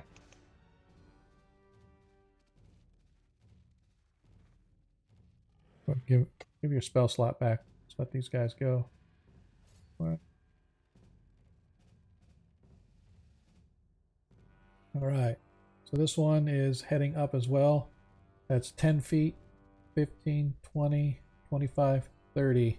But he still suffers 2d4, 7 hit points of damage. As that time, that one really dug into him.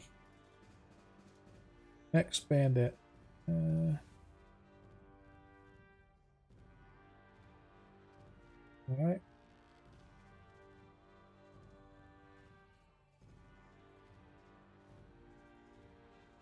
He's actually going to be there. Okay.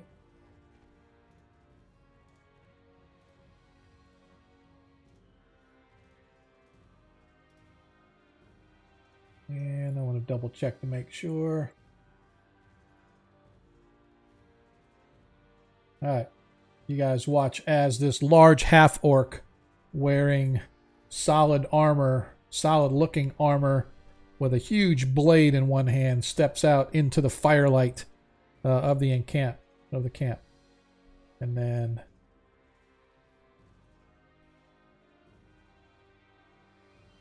the other bandit comes along. All right. As we go back to the top of the order now, if Paviskaro wants to cast his web spell, he can. Now, do this so. is not on his turn, mind you. Understood. This is his reaction. As you cast, the spell engulfs these guys almost as soon as. Where the heck? Oh. Almost as soon as the spell erupts around them and they start going, ah! the webs disappear. All right. Does my spell go off at all, or do we wait until the Now it's your turn for your spell. I was just getting everybody as their held action. Oh, okay. Go ahead, and you're casting Toll the Dead. Yeah, I don't know on the one that was closest to me first, whichever that one was. So there's an orc and there's a human bandit. So either one. The orc is to the right, the bandit's to the left. Okay, I will go ahead and do it to the bandit. Okay. Go ahead and roll, and he has to do a wisdom saving throw, right? That is correct. Can I say as I launch it? Oh, nat 20. Okay. Nat 20. His wisdom saving throw passed. This is what? D8 of damage, right? He doesn't take any Well, I don't damage. know. I don't think it does anything. Well, won't- yeah, he won't- the- He made a the- saving throw. yeah. The spell, it's a D8 of damage right now because he's not hurt, right? That is correct. I won't chrono shift that. Okay. All right. Now Alright. we are back to the top of the order. Unless, well, no. So I'm just waiting for Ragnar. He was just holding his action, but He was holding his action to charge in when they would have been held up with the web, which they were. So he would charge in and hit the bandit or the orc. well, that's not his turn yet now. So he held his action, and then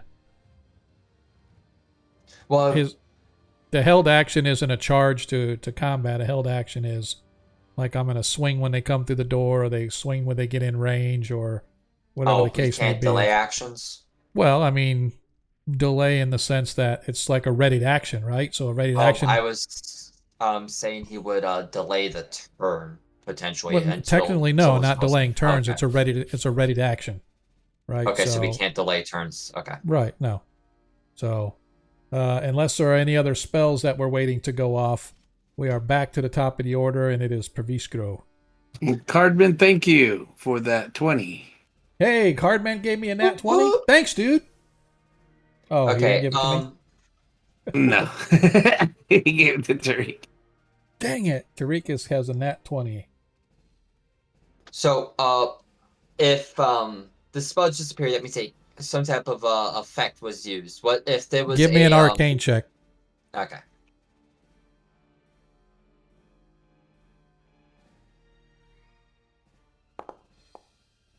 So Perviskro realizes that somebody cast a counter spell and countered his spell.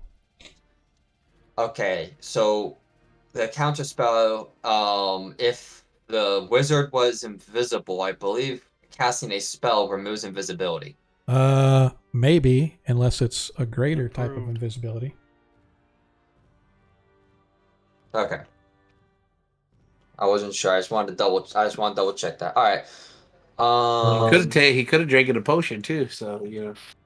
Well, still, even with a potion acts like the invisibility spell. Once you attack or do an action against somebody or something, then you lose your invisibility. However, improved / greater invisibility, you don't become visible until the spell ends, or you elect to stop concentrating on the spell. Oh, there you go. Then.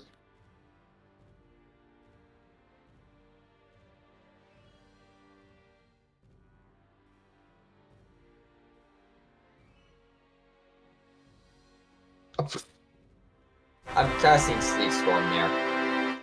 Oh, it casts Sleep Storm? Let's see. So, I gotta see which bandit is which. Next door, so doesn't tell me which ones are which as far as succeeding and failing. So, Oh, good lord. okay. So, let's just go ahead and remove that so I can. I'm just going to remove the actual. Yeah, I gotcha. It's everyone but the two closest and the one farthest and the one farthest away from us here. Yep, I got it. I'm just looking. It's telling me here. Okay, I'm going to mark everybody that failed the spell. So I am going to mark them.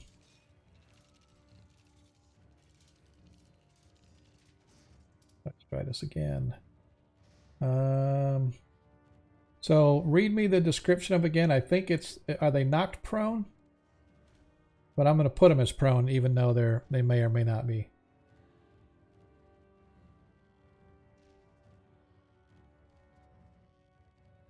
Until the spell ends, the area is heavily obscured. Exposed flames are doused. I think that fire caught into it, so that fire's gone. The area is covered in slick ice, making it difficult terrain. When they enter for the first time or start the turn, they must make a dex saving throw or fall prone. Okay. If they start the turn in the area and they're concentrating on a spell, they must make some successful Constitution saving throw against the DC or lose concentration. Yep. Is Great Invisibility a concentration spell? It is.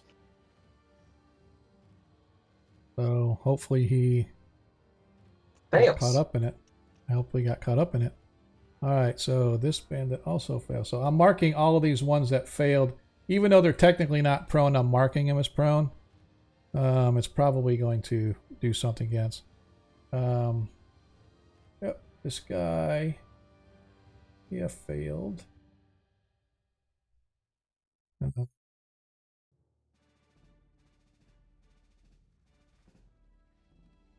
He passed, and he passed. All right.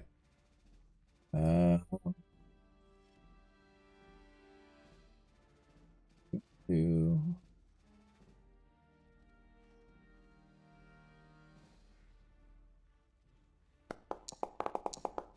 All right. As you guys watch, as the mage, although he made his saving throw, he failed his concentration check, and he fades into visibility.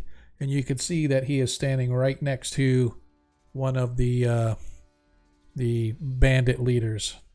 It's because we actually can't see him. What's that? We can't see him through the storm. Oh, yeah. You technically can't see, but he lost his concentration. Okay, that's it for Pravisco, unless you're going to move? He's going to stay there for the moment, but the eagle is going to go give advantage on the orc. Okay. All right. Okay. Gotta figure out which bandit this is. Okay. As this bandit up here moves up, targets our ranger, grabs his blade, and swings with all his might for the nat 20.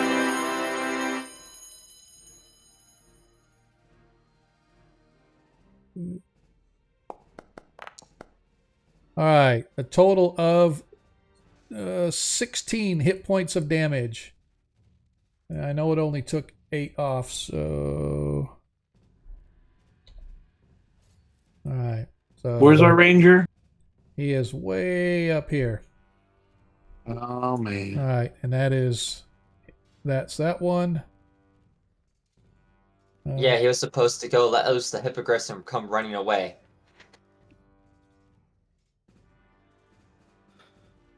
Not out yet.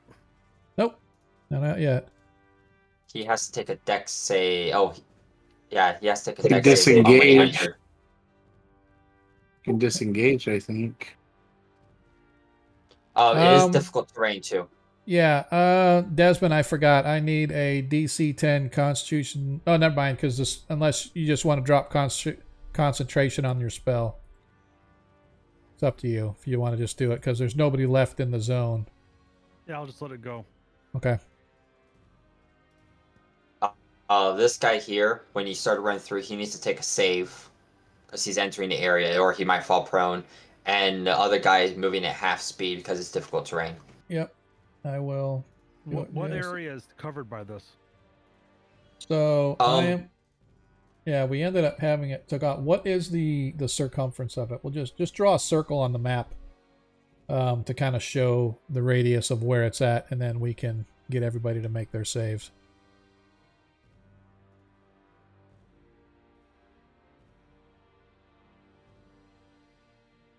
I mean, as long as it's relatively close, because I know you caught these two up here. So these the wizard and the veteran right next to him, both are within it. So that's roughly it right there. Okay. Yeah, close enough. Okay. Yep. All right. So first of all, forgot it was difficult terrain. So he can only move half. And then he has to make a dexterity saving throw. Which he fails, he's back at the top of it. He he's made it. fine. He's where you Yep. put him. Yep. He's a nimble little feller. All right, so we had these guys already attack. Who's this one? Yep, already did him.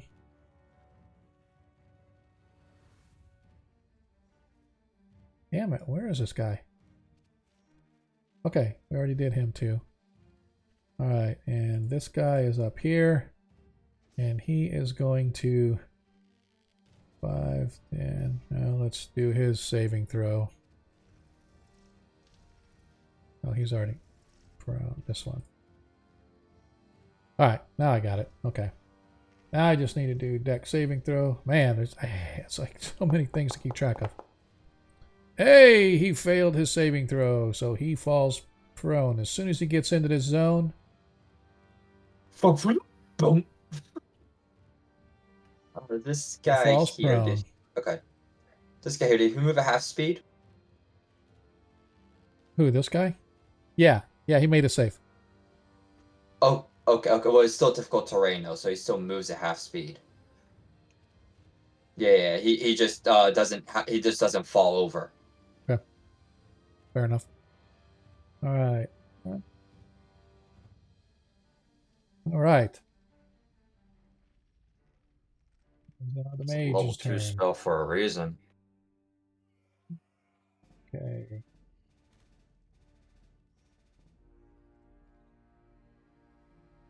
So, well, I need to.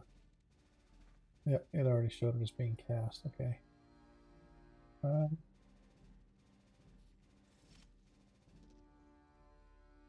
wonder, can he do that? Yeah, you know what? I want to see. He's gonna hold off. Alright, I gotta see the range here really quick.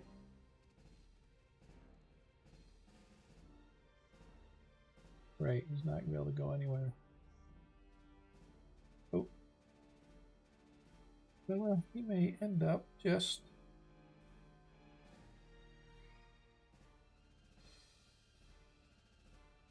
You know what? That was a bad mistake on my part. I didn't call it. Because his turn hadn't reset yet. Damn it. Oh well.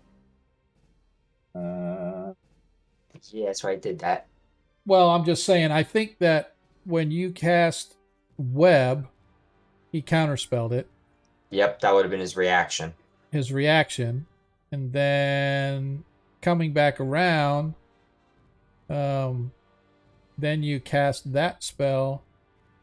His reaction should have reset. No, they were back to back. Okay. Because he cast Web right before his turn started. Because that's when everyone else stops That's right. moving. You're right. You're And right. then You're he- right. yep. That's why I was kind of confused. Okay. All right. So you guys can't see him, but he is going to cast a spell. Now, if I recall, the last time we did this, you had them take concentration checks to cast spells inside, I Yes. believe. Yep, they have to. So we will is Constitution. Of course he's gonna fail. Of course he does. That's okay. Yeah. But you can you can get rid of his invisibility again. Well, he doesn't have invisibility. You can't see him, right? There's no way you guys can see him, so I should put everybody inside that zone as invisible because you guys can't see anything inside there. And you see what I'm saying? Right on ahead. That's, If you want to, go ahead. that's why I was going to. So, okay. It was heavily obscured, I believe, was the specific. Yep. So that's fine. Which is, hey, you can shoot into there. Good luck hitting something. Yep. And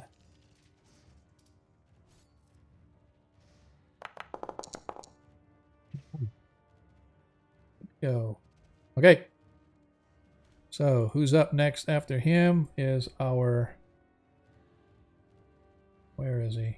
Oh, our orc. He tries to. Now anytime they try to move, they have to make that save, right? It's when they start their turn. So if they're already prone, they technically don't have to make the save. Yeah, he's not prone yet. Oh yeah, so he has to take it again. It's when they enter or start their turn. And it's a DC what? Let me look.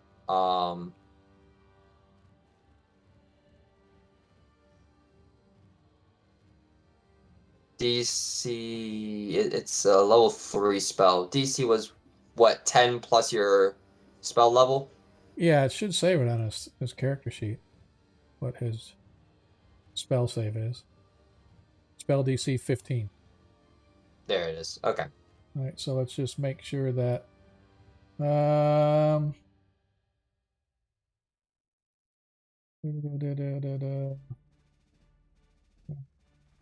it's about the first time on a turn or starts, it must make dexterity save. Yeah, so it's a DC 15. So he failed, and so now he is prone. Yep, already got him there. He is prone. All right. Man, this is going to be fun. Tarikas, you're up. This is getting to be a pain in my ass, fellas. Sorry. All right. So,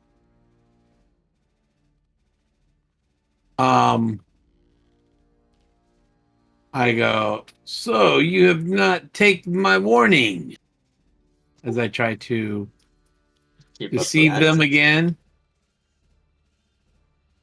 Well, no, I don't want to do that. I wanted to cast, make sure I can cast it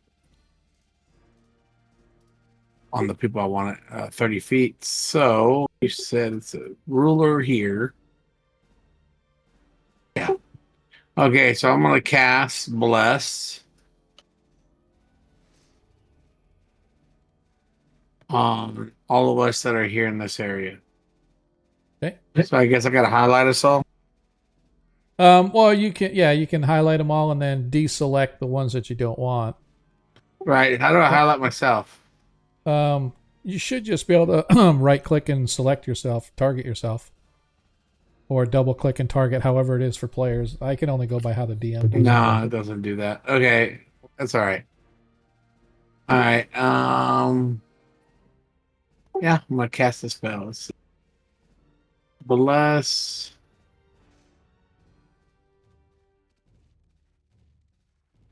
Oh, I got to do second level bless, or the next level up bless. Okay. Okay, let me see how I can do that. Let's see. If I do that, take my spell away. It did, but I was trying to do it as a second level, but it's not listed as a second level, so I don't know how to modify it to do that. So.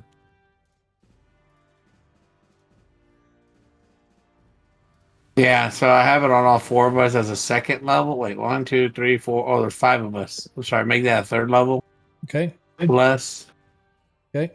So I should have 2 third levels left. And still all my first. I'm going to change that manually. All right. Yeah, that's weird. I don't know. I got to figure it out. We're going to have to figure out how you can cast this at leveled up. All right. Is that it for you casting that bless? Yeah, I cast that bless and I go, yeah. And then I just try to, try to intimidate him with my, Okay. So for now, until he says so, or until 1 minute, it's a concentration or 1 minute, whichever comes first. Whenever you guys go, whenever Tarikas, Ragnar, or Nilo go, or Praviskro, any one of you 4 go, then you get a die 4 added to your dice roll, whether it's a saving throw or attack. Whoop, whoop. Whoop, whoop. There Ragnar. We go. Oh, let me go ahead and back up a little bit too. Let's back up 20 feet. Yeah, Ragnar. 30 feet, actually. Ragnar is moving up 25 feet and holding his action until somebody gets within range so he can clobber him. All right, finally, Desmond. Jeez, all that. This is gets pretty complex when you start dropping area spells like this. Yes. Especially with this many people. That's what they're made for, though, which is the worst part about it. Yep. It's just a snowball. It's all good.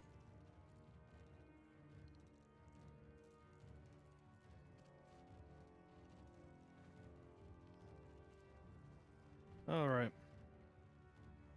I'm going to put my Slayer's Prey on this one that I'm pinging right there. Okay.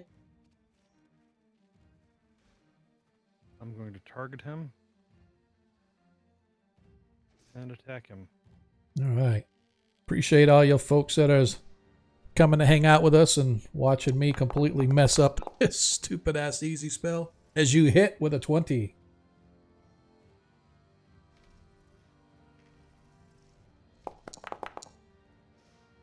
As you immediately take that guy out, one blow, slice. As you guys, nobody can see it or appreciate the myriad of dance-like moves. You look like a male ballet dancer, pirouetting and twirling around as your blade suddenly lances out, catches him right in the throat. He drops to the ground, gurgling in his own blood as the others move to attack. You still have another attack pending.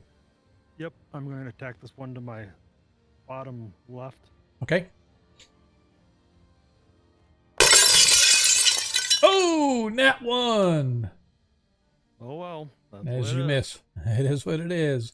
As you miss. Unfortunately, Praviskro can't see you to have you re-roll that one. Nope. Before I forget, I need to claim Hardman's nat 20. That was for Tarikas. Well, not claim for me, but I still have to go. See, if my mods were doing their job, they would go in there and say, oh, somebody It's has not in here. It is. If you look on the left-hand side, they have that little menu, the little one that looks like a coin. When you click on it, it has nat 1s and nat 20s. And then whenever somebody does one, it'll show up there, and then you have to go approve it, if you will. All right. That's it for Nilo. You're up. I got the mod on, but... Nilo, you're up. It's all good, dude. I'm just messing with you. It's okay.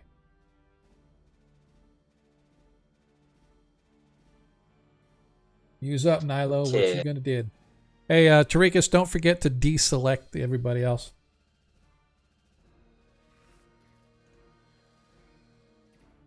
All right. So, Visco's owl is still there. Yep. He has a eagle, not an owl. Eagle, my bad. Yes. They're both owls, and we keep saying that.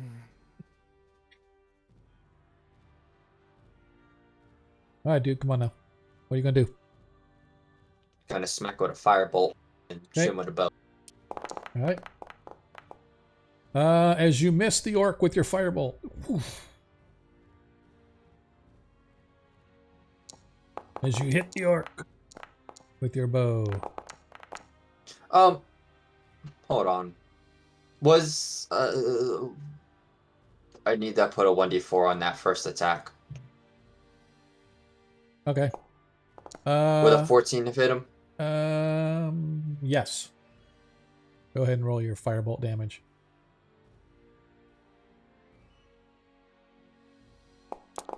12. Nice. All right. Still not down. And my dragon is gonna give advantage. Okay. All right. Is that it for you? Yes, that's it for me. All right. So this guy needs to do a dexterity saving throw. 12 fails, so he is in fact prone. I am going to remove the prone from these guys so that because we know who is affected. That way I know who actually is prone and who's not prone.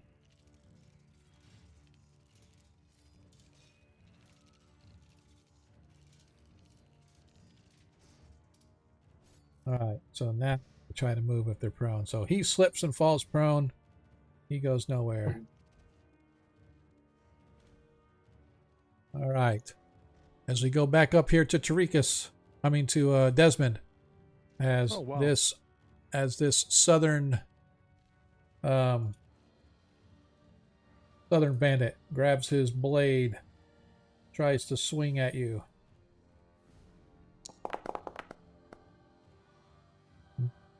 Misses.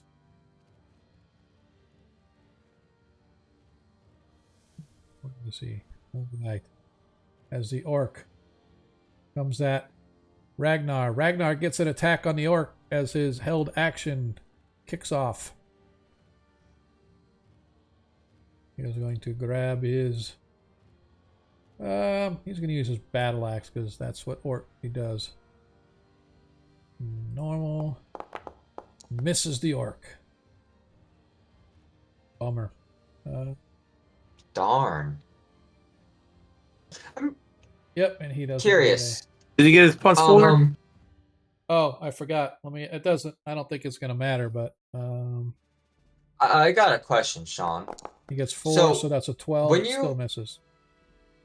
When you What? hold an action, he's holding the an attack action, right? Yep. So, is there a rule in there saying attack actions only get 1 attack? As far Because- as I know, no. You're holding your attack. I don't know that it's just 1. It should be your normal attack. Like whenever they show up, I'm going to attack them. What my understanding is, if you hold your action is your attack or your whatever it is Yeah. you're doing. So if your action has 2 attacks, then you have 2 attacks. I know we leveled up. I don't know if he's actually got the 2 attacks yet, but if he did, I'm looking. Let me look at. because normally when we attack out of turn, it's for reactions, which is only Yeah. 1 attack.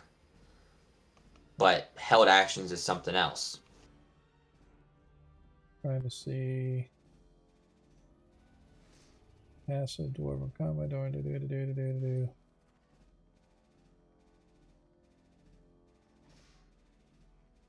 At least that's what I understand, but I could be wrong.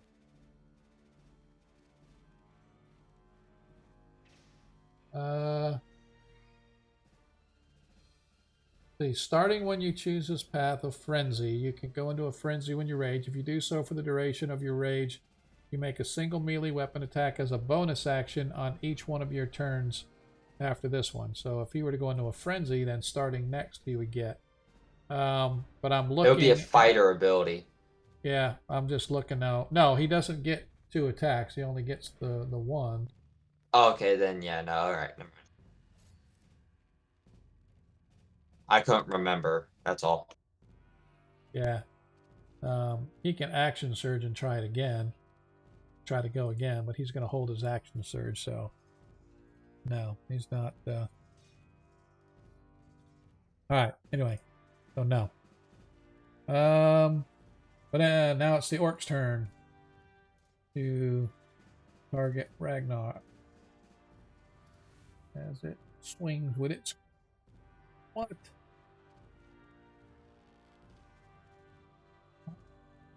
All right, hang on a second. Oh, that's why.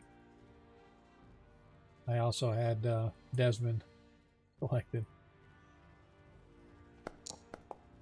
Oh, as he wildly misses Ragnar. All right, bandits.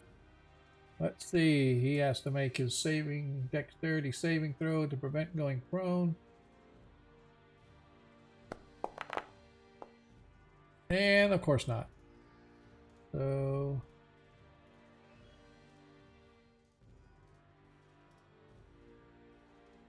Appreciate the luck, Armin. hate when this does it.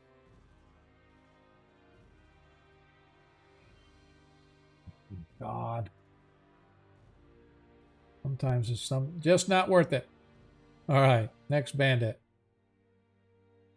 He went. I just realized the orc was at advantage. Another hard part about this is that they're so spread out. It's like I have to zoom around to see where everybody's at. All right, as this bandit moves up, and he now targets Desmond. He attacks with his blade. As he hits with his blade,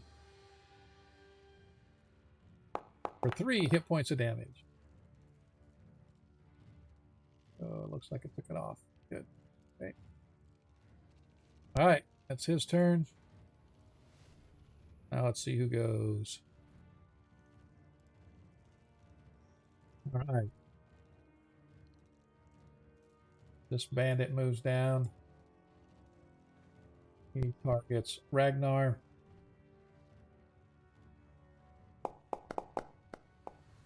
(17) 19 hits Ragnar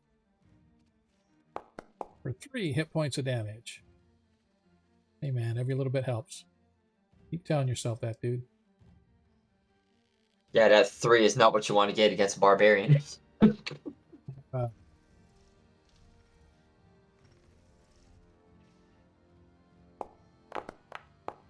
Make his saving throw. He is not prone. 5, 10, 15, 20. As he's dashing through, but he's still stuck in the terrain. Only got halfway, but that's okay. It's better than nothing. Is he living on a prayer?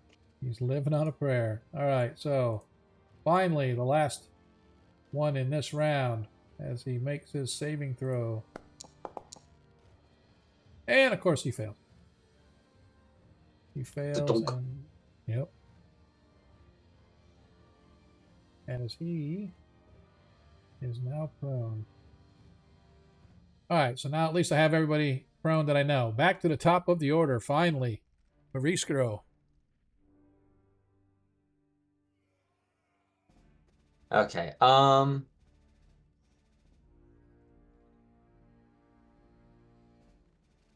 His work here is done. He's done everything that he can reasonably do. I'm going to move you guys down a little bit here, Desmond, just because I want to get you on the map where I can put everybody together on the map and still see.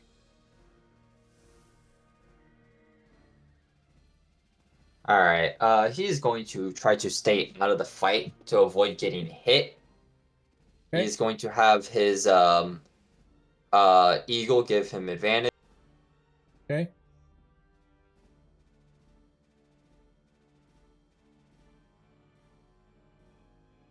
Who's he targeting? Poof! The bandit. Oh, as he hits the orc. Boom! Takes down the orc. All right. Is that his action, or does he want to move? He's gonna stay there. He's gonna try. In fact, he's gonna be behind the trunk of the tree a little bit, giving him cover to anyone that comes out of the sleep. Okay. The longer you can keep that up, the more bottlenecked we can keep this. Right. I'm not sure who targeted Desmond, but somebody. Oh, Desmond, you target yourself? Okay. I might have done that by mistake. Oh, that's fine. I just want to make sure that I didn't target you. What? Who else am I targeting? Saying that I'm blocked by a wall. How am I blocked by a wall? Try it again.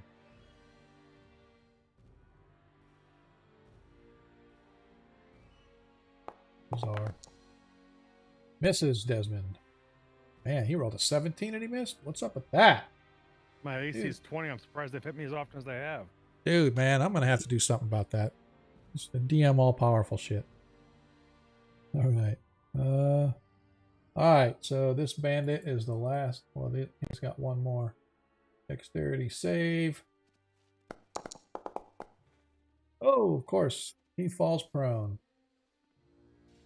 Pretty much all my bandits are prone. All right. Next bandit up.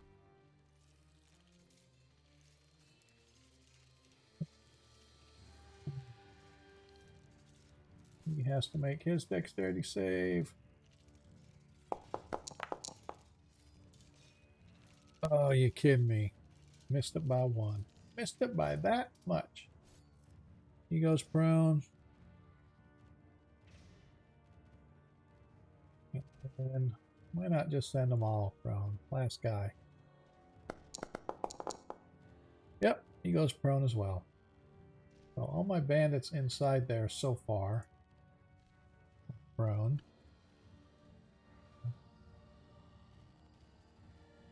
Where are we?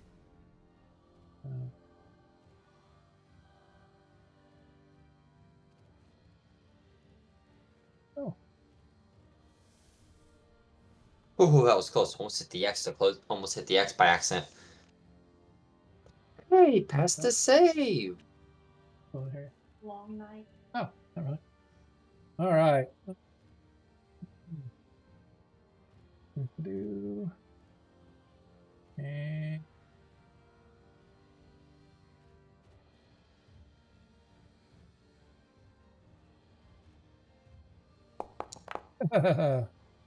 nope.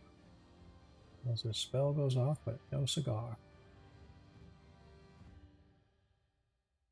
Now, when he fails a concentration check to cast the spell, does that burn the slot too? Yep, sure does.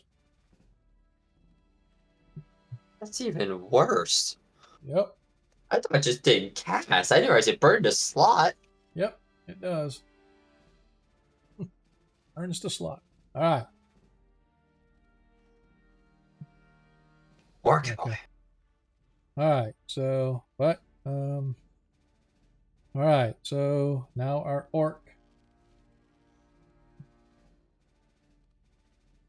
What's he gonna do? His. Hey, he made a saving throw. He is 5 and he gets out of the zone. That is his action. Tarikas, you are up. Ooh, I made it back just in time for the grocery store. What's up? I know, right? Went to a party, had a few beers, came back. I know. All right, So the only downside, I think, to a large combat like this is it takes forever, even in streamlined rules like this. yeah. Okay, so Tarikas is going to let's see here. That bandit that's I can see. Yep. I'm going to well, first of all, are any of my guys injured? And in my area that I can none see? that you can see, no. Okay. Ragnar was injured insignificantly. Yeah. He took a like 3 couple. damage from something. Yeah. No, but he took 17 from those rocks or something, didn't he? Yeah. Oh, we earlier. took care of that though. No. Okay. No, that was nothing took care of. He's down 15 right now. Okay. I'll Well, look at didn't we stay a night before that happened? Before Nope.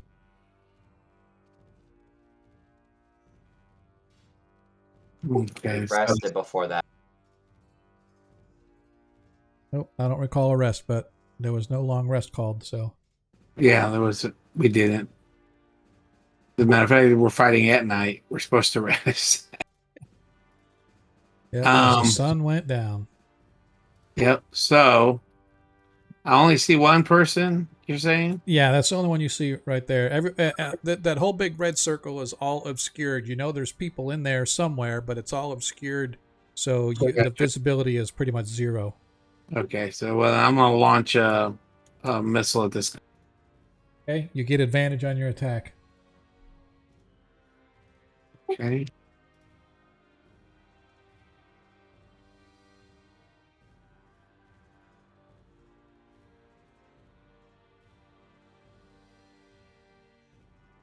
Well, it doesn't show how I can do advantage, so I'm just gonna do it like this.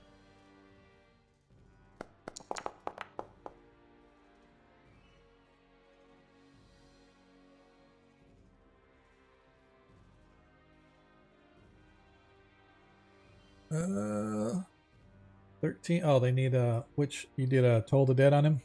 Yeah. That's a wisdom saving throw. Yes. I think it's.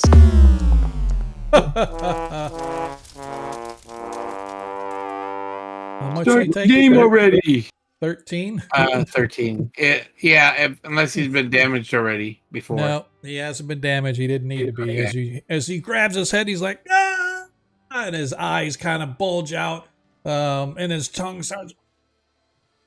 And I His say, head look pops upon the in his- non-believer who did not and his listen to my warning. brain pops like a zip, and he drops to the ground dead in his tracks.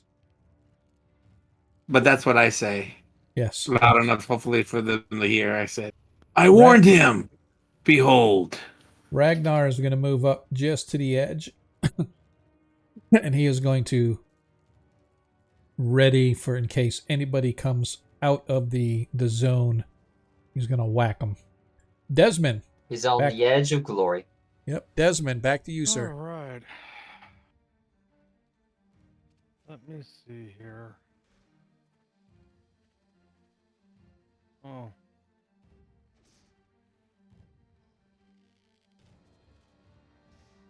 Forge is being unfriendly to me right now. No worries. Just there. Yep. I seem to have developed an extra growth here. You need me to move the bandits out of the way so you can get to your token? No. Okay.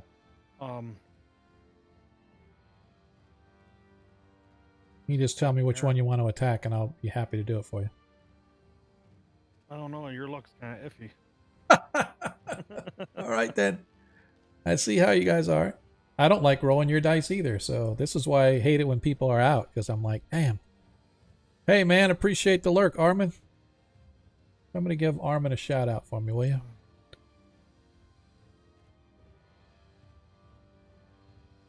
The one... Oh, never mind. It might actually load in under forever. Right. I had to log out and log back into Forge. Yeah. So You it's guys no haven't longer checked worth out it. Armin's stream, man. You guys need to check him. Dude's awesome. Especially if you like Australia. I mean, not Australia, but New Zealand. Close enough. New Zealand, Australia. You guys are the same, right? Kiwi, you know, whatever. Careful, there, Sean. Those are fighting words from what I've heard. This one up here to the northwest of me Okay. is going to be my target. All right. I'm going to put my Slayer's Prey on him. Gotcha. You don't have the balls to swing at me.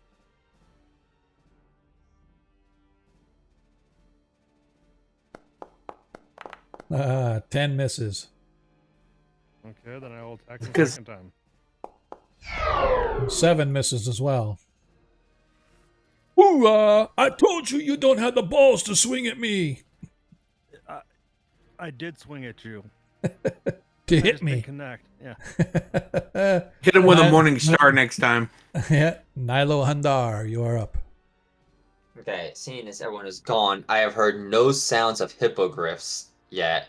I'm going to give a sharp whistle, and my dragon is going to start flying around. Going to fly up and around, Okay. or up and over. It's only 20 feet high, technically. He's going to go search for Desmond. If he spots Desmond, he's going to fly in and help. As soon I as think- okay. I was gonna say, believe that is outside of his range to actually get to and do anything now. Nope, he is. Well, yes. So it's out of your 100-foot range, but it's not out of range of getting there. Well, he can't help. He can get over there. Right? Yeah, he can get over there. I can't directly control him, but his last command was assist Desmond. Right. Okay. So he'll So you just give put him- advantage. You just put him wherever you want. He can't help this turn. He can't help this turn. Yeah. But starting not Desmond's next round, but the round after that. No, you know what? I'm gonna say it'll be Desmond's next turn. He'll get advantage just because it's acting on your turn essentially. So anything that you want to do? All right. I'm going to hold a firebolt for whoever comes out and attacks Ragnar. Gotcha. All right. So rather than try to get from prone, there's 10. And the army crawl. But they can technically that's it. stand up. Hey, Armley crawls. Comes Oh, out. Sean, they can technically stand up and not chance falling prone, because they started their turn prone. Right. They just move it. They just move at half speed for difficult terrain. Yeah, but I thought that if they try to stand up and walk, then they would have to save again. regardless, it doesn't matter how it works. He gets out just to the edge, and he gets out over here. As you see a bandit appear over here. You get your firebolt attack, but Ragnar does not get an attack because he is not there.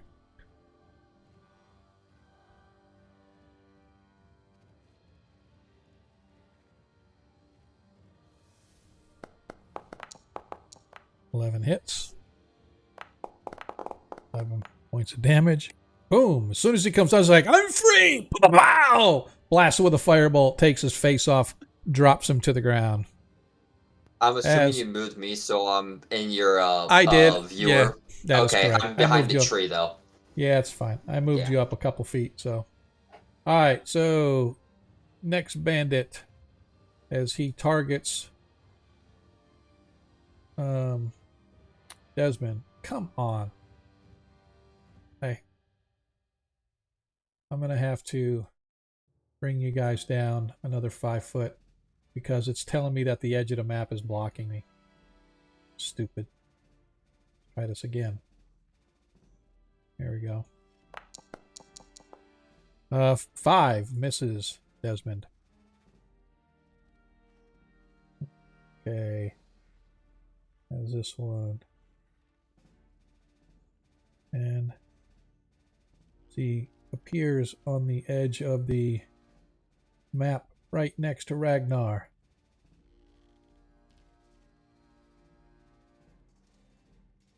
Sweet, about a sweet. Ragnar. Let's see. Going to take his.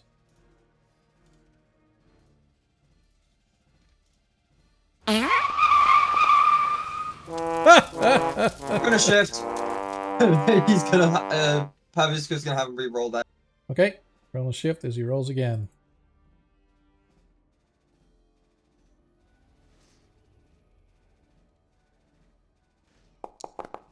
As he hits with a 14 damage.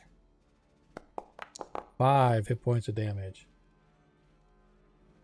Oh, took it off already. I like it. All right. That was it for him. Next bandit. Targets Desmond. Swings with the scimitar. Misses Desmond with the scimitar. Why not? I've missed everything else tonight. Jiminy Christmas. Right. You haven't missed Desmond a lot. You keep critting him.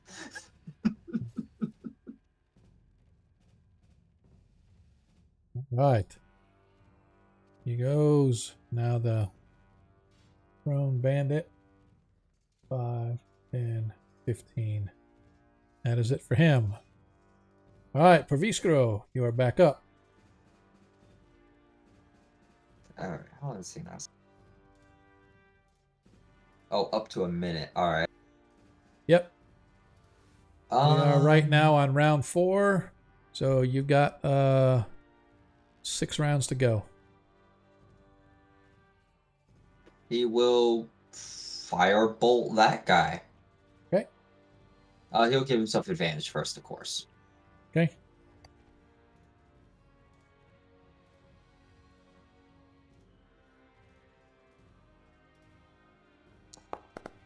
Hits the bandit. Drops the bandit. All right. As the bandit up here attacks Desmond.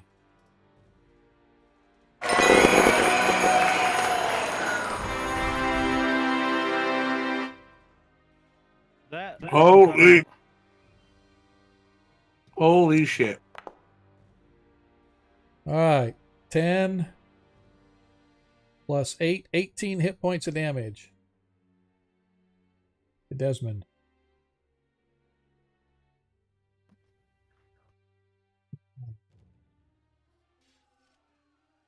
And as he is prone,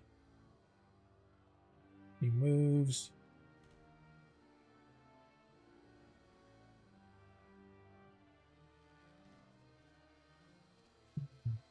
as you watch as another one of the bandits comes crawling out of the muck and the mire, finding himself no longer prone. And Another one sounded off. Blast him. yet another one comes crawling out and immediately scrambles to his feet.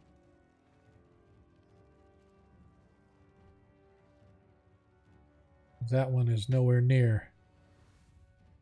Let's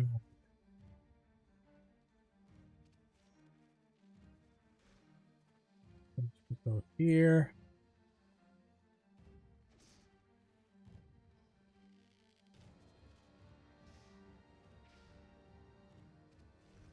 And then he is going to go cast this again.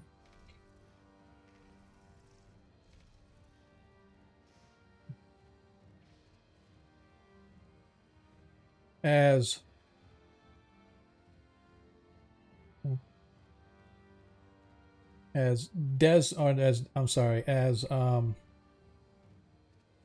Paviskro sees like this flash, sort of this big flash with a puff of smoke coming from over in this direction somewhere. Ping it again. It was over in this direction. Does Pavisco have to roll a Arcana check, or does the fact that he have Misty Step and seen him so many times? No, he would know. He knows it's some sort of okay. a transmutation spell or some sort of a transference spell. Whether it's Misty Step or not, it's something similar to Misty Step. All right, where's our orc at? Okay. As the orc moves over to take aim at Desmond.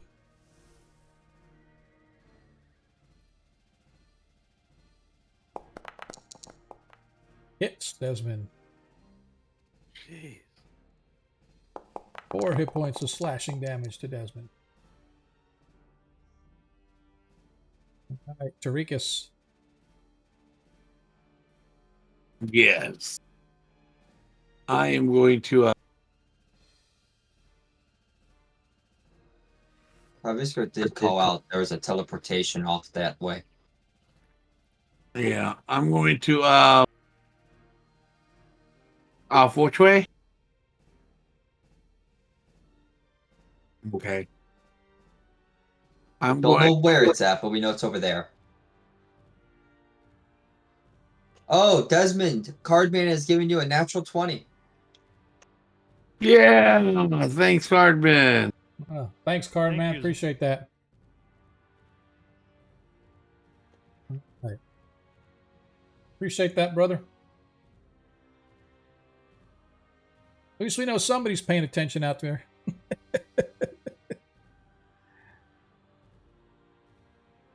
Oh, you guys are in Bissell. Thanks, Armin. I need to come watch that. Oh, crap, I won't. Well, anyway, we'll talk afterwards if you're still around. All right. I'm going to move forward. Whoops. 15 feet here. Okay. And I'm going to hit him Okay.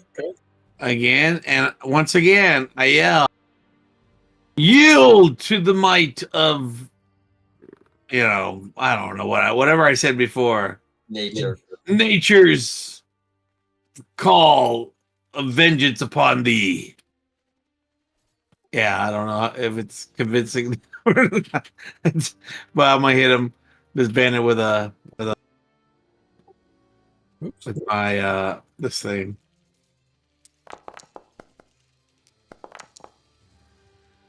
Oh, as you hit him, and yep, he failed his save. 21. Oof.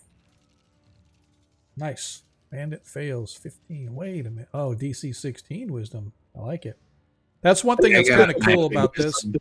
There's something interesting about this that I wish other game systems. This one, I don't have to roll for the bandit. It tells me you guys may not see it, but on mine, it says, Toll the Dead DC 16, Bandit fail save. So it rolls the save for me, so I don't even have to worry about it. It What? just sucks when you have when you have 24 guys in the middle and it Yep. doesn't tell you. It Yep. doesn't put the mark on him, does it? No. All right, Ragnar. He moves up. Well, technically, he's not really 30. I just had to move him over. As he moves up to target with his battle axe.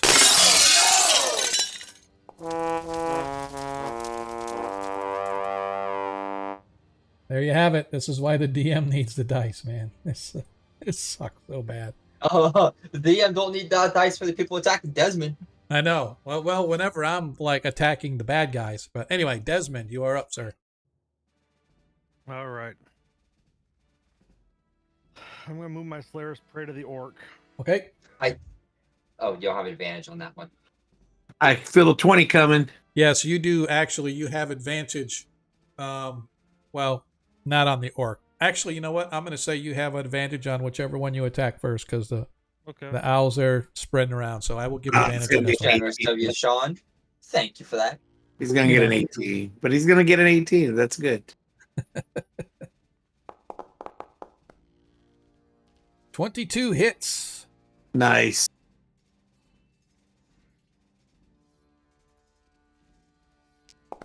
$15 hit points of damage. Nice. Yep. And it took it off.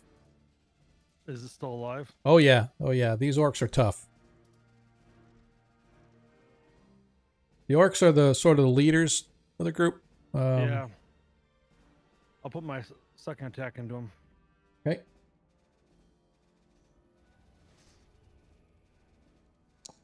Nine. Miss. Take it back. 15 hits. No, is that a 9? No, the attack's a 9. No, you missed. Second attack misses. You want to use your nat 20?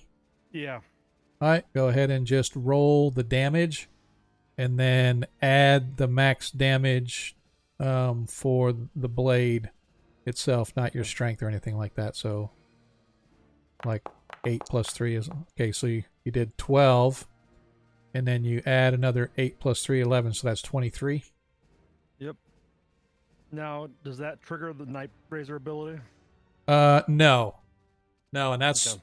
That's one of the things. It has to be a natural roll. So, Okay.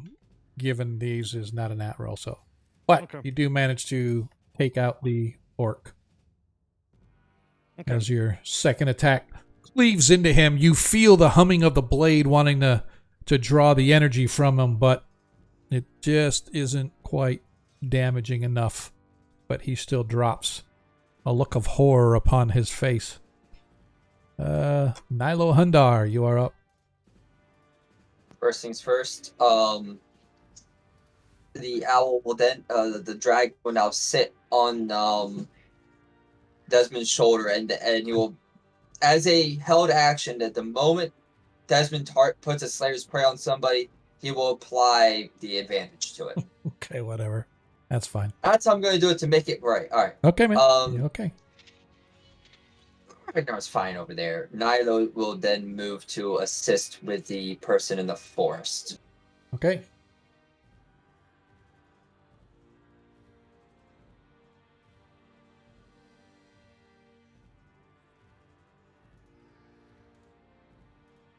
Now, does she see him in the brush, like even if he's obscured, or no? Give me a perception check. DC 25.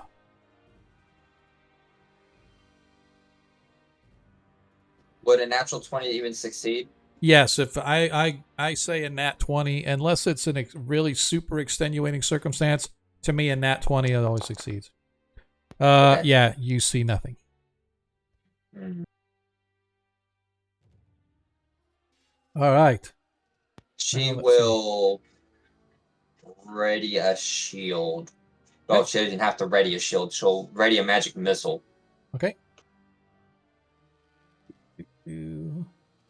As the bandit targets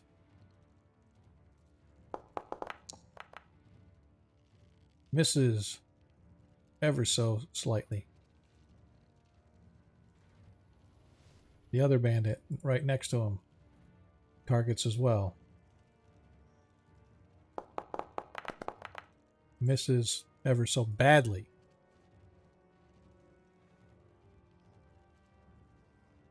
About time to grab some ice cream. Coming out of the woods is what appears to be the leader as he comes around, targets. I want to double check something here really quick. Just because. Yep. He gets 2 attacks. What? Oh my god. Right again.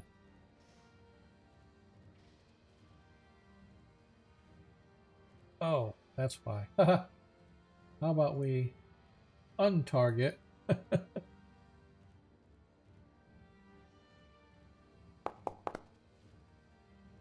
Let's see. 16. First attack misses. Second attack hits.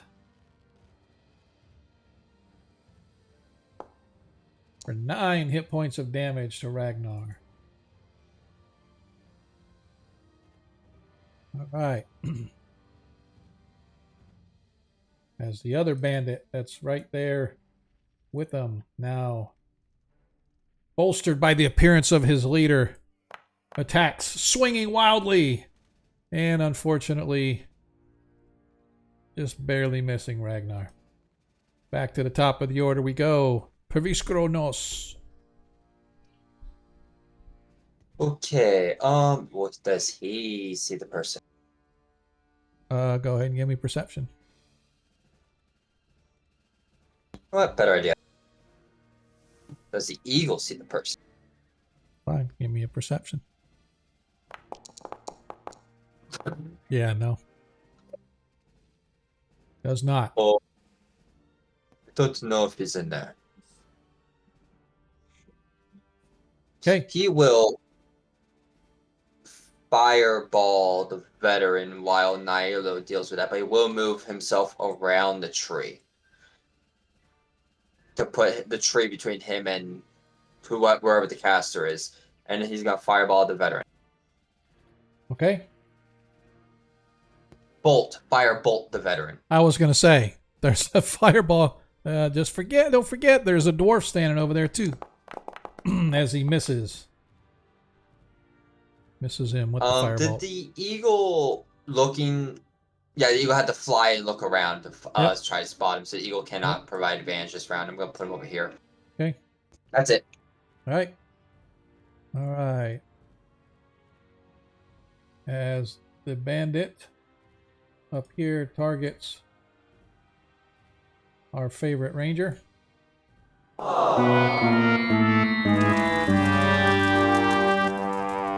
Or not. You know, I could see it going either way. All right. As he clears and is no longer prone.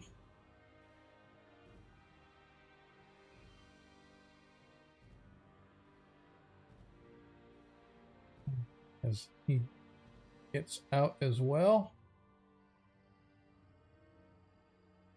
Right. Okay. Let's see here.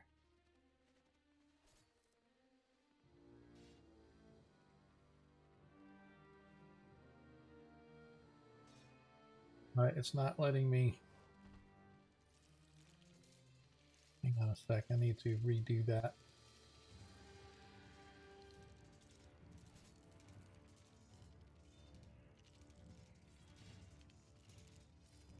How do I rotate it? Oops. Oh, I think that's how. Angle.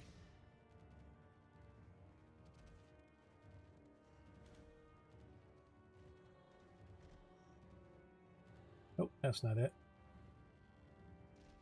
Okay, it's 53. Is he invisible again? Just a second. God damn it. Oh, that's what that one is. Okay. All right. Well, this one is. I'm trying to update it so it's.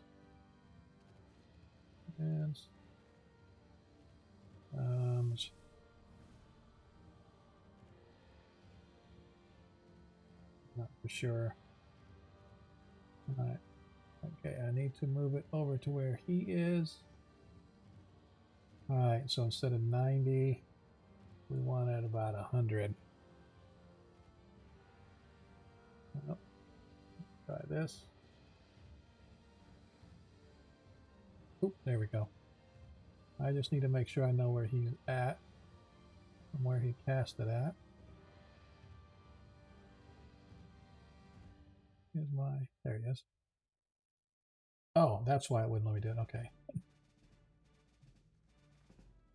So coming from right about there.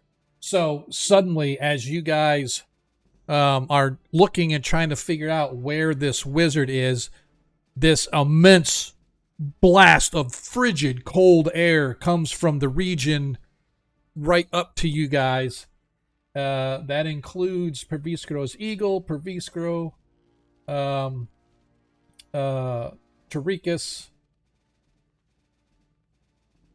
I don't know why it's. So if he's invisible, even though I can see the spell effect, I technically can't target him with magic missile, right? Correct, because you can't see him, but you can hit with an area of effect. However, that being said, I need Tarikas. Let me get the spell again here. Sorry, guys. First time I've used this in a long time. Each creature in a 60-foot cone must make a Constitution saving throw, taking damage or half damage on a successful save. So, I need what's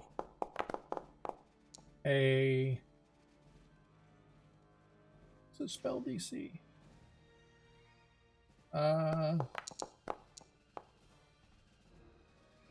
Yeah, it is going to be a DC 15 or better. So, Tarikas, I still need yours.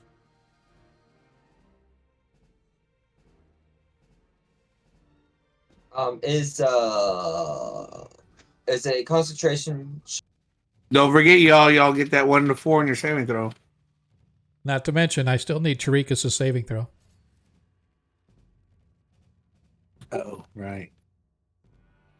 Is concentration just a Constitution check or a saving throw? It's a Constitution saving throw, DC 10.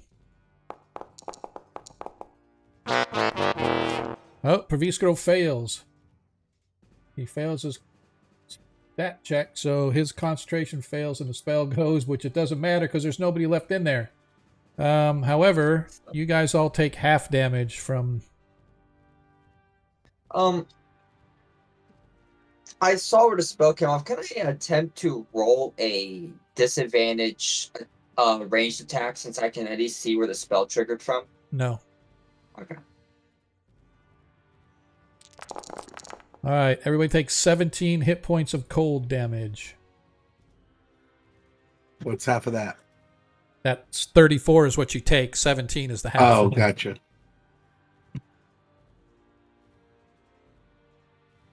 Do I need to roll concentration? No, you don't have to roll anything. You don't have any. You have a concentration going for bless. Yeah. Bless? Okay, then DC. Yeah, then you need a DC 10. Yeah.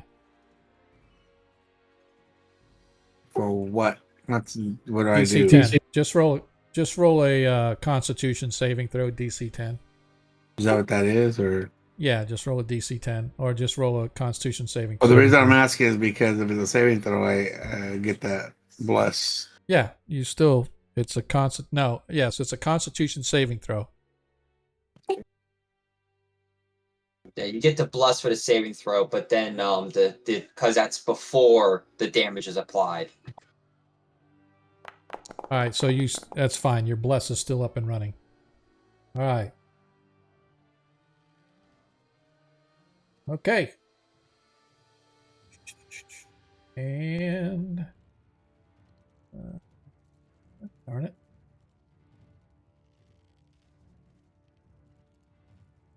Okay, we are good to go. The mage has gone. Tarikas, you are up. Okay, do I know where that came from? Yeah, you know it came from over here somewhere. All right.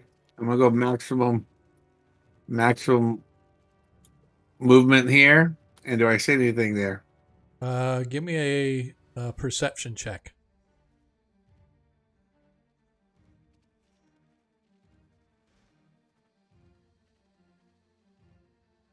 That would be one efficiency. Where's perception? Duh. Oh, by the good. way, sorry. Revisco's eagle's gone. Yeah, you don't see anything. You're looking, you see trees, you see the wind sort of moving things, you see the frostbitten branches from the blast of frigid cold air that erupted around you guys, but you don't see the wizard. Okay, well, with the rule of not seeing anything and shooting and whatever, I'm going to take that risk at shooting at something, whatever the disadvantages is. Okay. I'm just going to shoot in that same direction Okay. of whatever, wherever that came from, just to shoot. Yeah. But I don't know what kind of disadvantage. What are you using? I'm using the Toll of the Dead. Okay. So Actually, just you know what? Actually, no. It would be more. I would be more inclined to use radiant. Okay. Yep, Word of Radiance. Because I wouldn't know, so I probably would say Yeah, I believe around me. Okay. I believe Toll Dead follows the same rules like Magic Missile. You have to be able to see the person. Yep. So you can go ahead and do an area of effect if you want to do the Word of Radiance and just go ahead and let it go. Let it fly. Okay. Go ahead and place your template and cast your damage. Ooh, 7 hit points of damage. You guys watch as this huge, warm, radiant light bathes Tarikas, sort of melting away the frosty bits from his body. Not sure if anything else happened, but you feel much warmer. Ragnar is going to Rage? Yes. Thank you for reminding me. Peaches. This would be a rage moment. Yep. He's going to rage.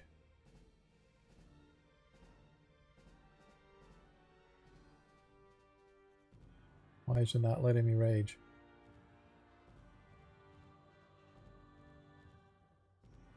It's not letting me roll. It's not letting me rage. Alright, this is irritating. Let me try it again. Let me open it up. Attribute features.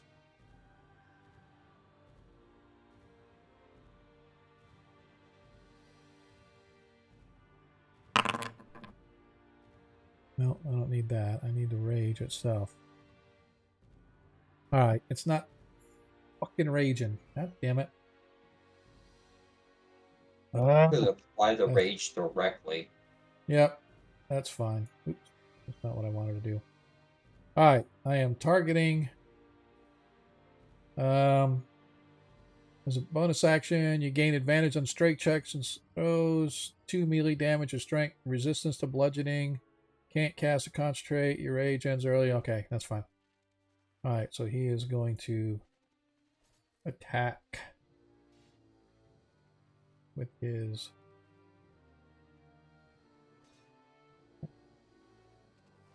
Oh yeah, apparently you can no longer smite while raging because it's now considered a spell. Really? The original paladin smite was a class ability, but now it takes a spell slot and it can be counterspelled, and then they clarified raging and wild shape rules. Oh my god. I don't know if it's too late to say it, but he might reckless attack. Where's that disadvantage on the attack? Well, it's Right. a little late. It's a little late for that, but That's fine. He only gets the one attack, I think, normally. Doesn't have anything about multi-attack. Yep.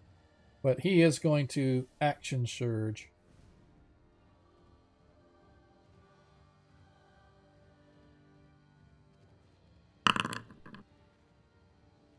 It's like it won't let me frickin' do anything. There we go. Finally. So it let me action surge. It took it off. And now he's going to attack again. Oh, what the hell's going on with this thing, man? Still misses, but at least he didn't crit miss. Alright, Desmond. Back to you finally. Okay. You Yeah, have Desmond had a advantage. nat 20, but I used it last round.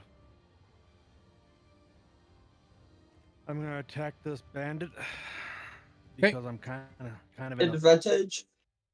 Yep, you get advantage on your attack roll. okay. Just the first one. Yeah. Really? Hang on a sec. You rolled an 11? Yeah. That hits. Well, make the most of it then. I hope so. As he's gone, as you drop him. And then I'll whirl and attack the other bandit All right. I've targeted. Okay. 17 hits.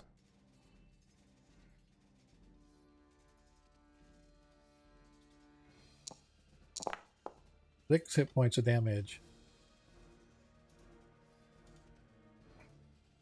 Then I'm going to grin at the last one left. Sure you don't want to run?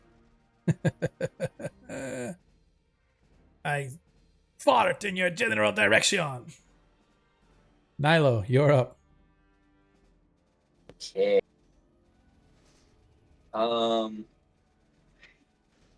Harvest Guntonicus got this. I will go assist these people over here. Okay. I need to double check a roll. That is not the rule. Boy, this has been a long combat. It does not specify the people. All right.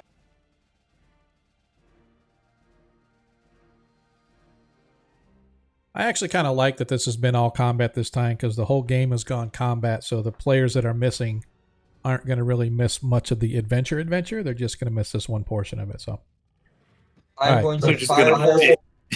I'm going to firebolt the bandit at the top attacking Desmond. okay, is it within range? Yeah, it's 120 feet, and I Okay. just moved even closer. I was at 100, and then I'm going to shoot the veterans with my longbow. Okay.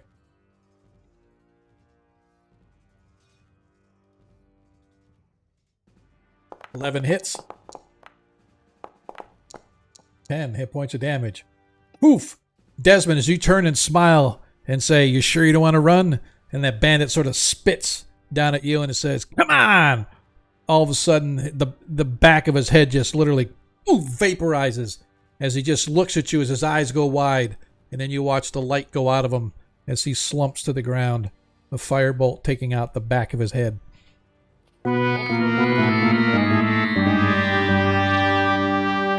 Wah, wah, wah, wah. That's a good one. I'm pretty sure he missed. I'm gonna action surge myself. Okay. That guy's gonna get the war magic.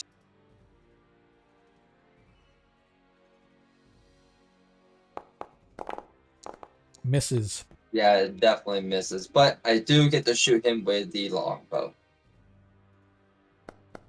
Well, misses. Ha! Ah. So be it. My dragon is going to sit on Desmond's neck, and let him run up with him. All right. As the veteran smiles at the dwarf, grabbing his long sword, swinging mightily. 23 hits Ragnar. The two-handed chop for 10 hit points of damage to Ragnar.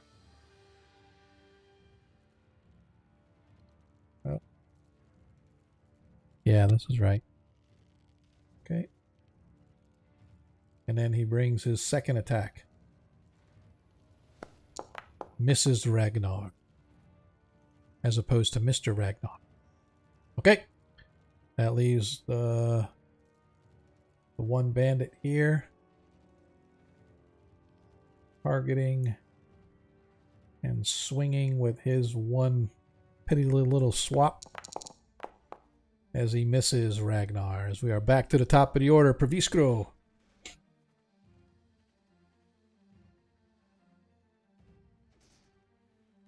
Viskra. Doritus, I need you to back up, please. I'm And not he even is near going you, to- I don't think. There you are. Sorry. Right here. Doritus, I there. need you to back up. I can't. It's not my turn. Oh, actually, hold on. The mage goes before him. Okay, yeah, you know what? No, I'm just gonna. He is going to fireball this area back here. Okay.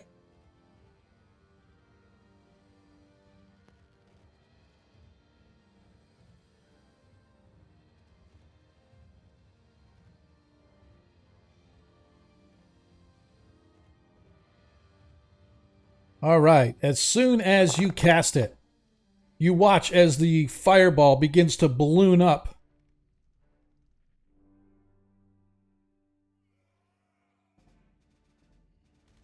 Oh, dang it. Hang on a second. Where is it? There were innocent children hiding behind the trees, and you. Yeah. I Anyway. thought you had to prepare the counter spell. No, it's a reaction. I see that. What is That's good. You'll let me see where he's at. Why is it making me target? I don't get.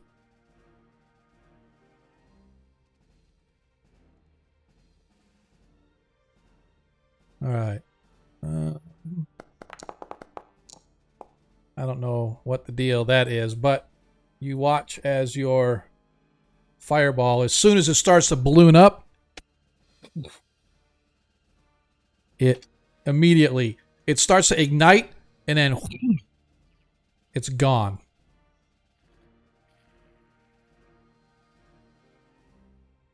Hang on a second. And by the way, that was his second spell that he did that. It never took off the last one, so let me take off one of his... Oh, it did take it off. Never mind.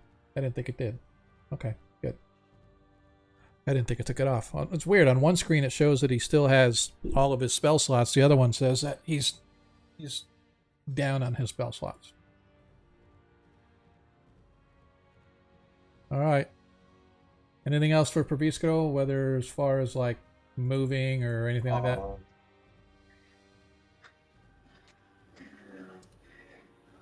I don't think so. Not now. He's just gonna sit tight there, I guess. Okay. All right. All right. As this bandit... Yes, Cardman, definitely pesky Oops. mage. Moves over to target the dwarf. Swings with his scimitar. Hits Ragnar for 4 hit points of damage. Yep, that took it off. Last time it didn't take damage off. Okay. That's it for that bandit. And this bandit moves over as well.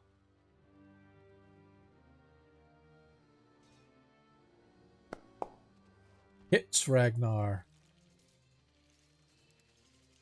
for 5 hit points of damage. As Ragnar is down to 17 hit points, by the way, for anybody that cares.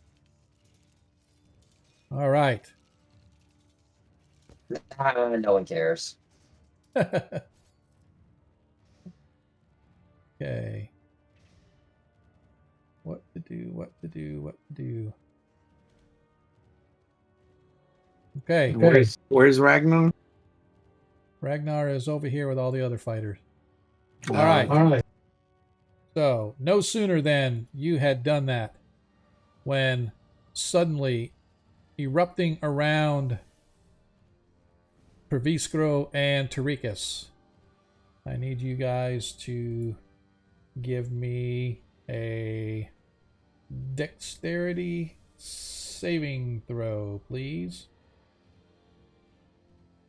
Okay, let me see here for a second.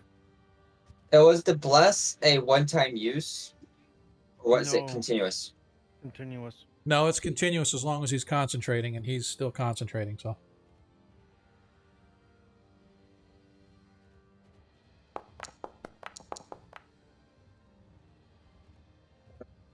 Perviskro succeeded in his saving throw. Tarikas, need your saving throw. Here we go. Ooh.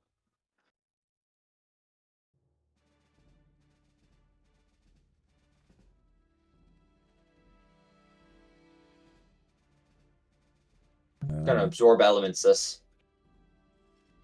So I take half Tarikas, damage. Actually, Um, take a quarter damage. so Tarikas passed his, failed the Constitution, passed the Constitution, failed the Dexterity. And so the total damage.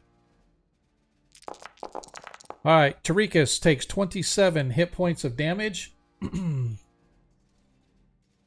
For Viskro, you take basically 20, no. 14. You take 14.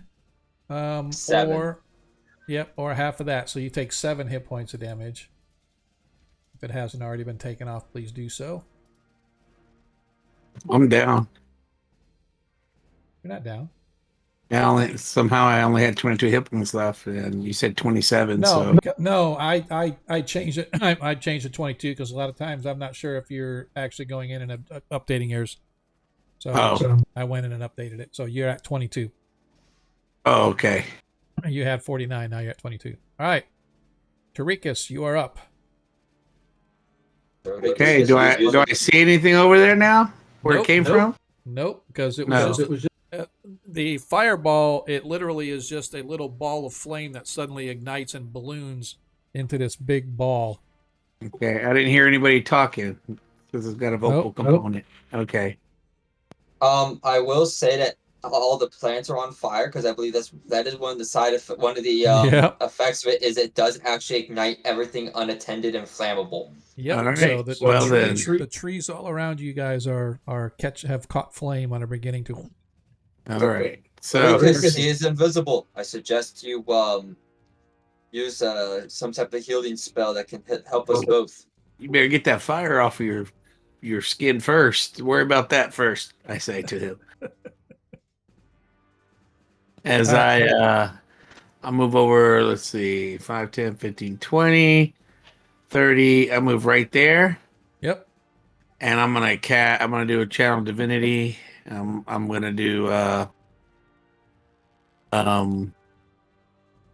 I think I have max heals. Let me see. Wait, no. I have something with my heals. Let me look it up real quick. It is preserve. No, that's 35. What is it? No, it's okay. Well, I'm doing channel divinity, and I believe I can do it within. I guess it's within everybody in my range that I can see.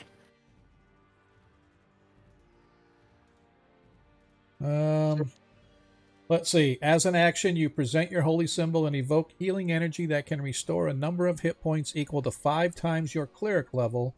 Choose any creature within 30 feet of you and divide those hit points among them. Is that which one you're talking about? Preserve life? Yeah.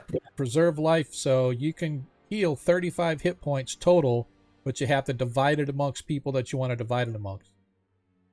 As long as they're within 30 feet of you. Or you can cast your healing spell. Clerical life domain, I think you... Let me look at my set heals. And let's see, I got a healing word.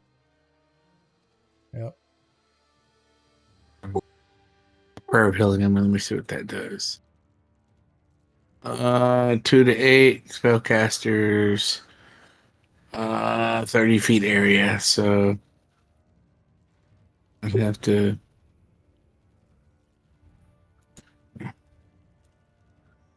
Yeah, I can't get everybody.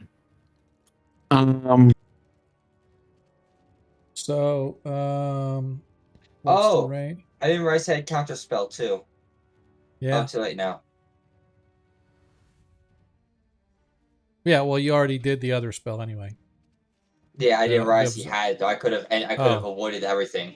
Yeah, you could have. Yeah, I'm gonna do. Okay, so I'm just gonna go ahead and just do the channel divinity. That's fine. Okay. Extra bonuses with all that.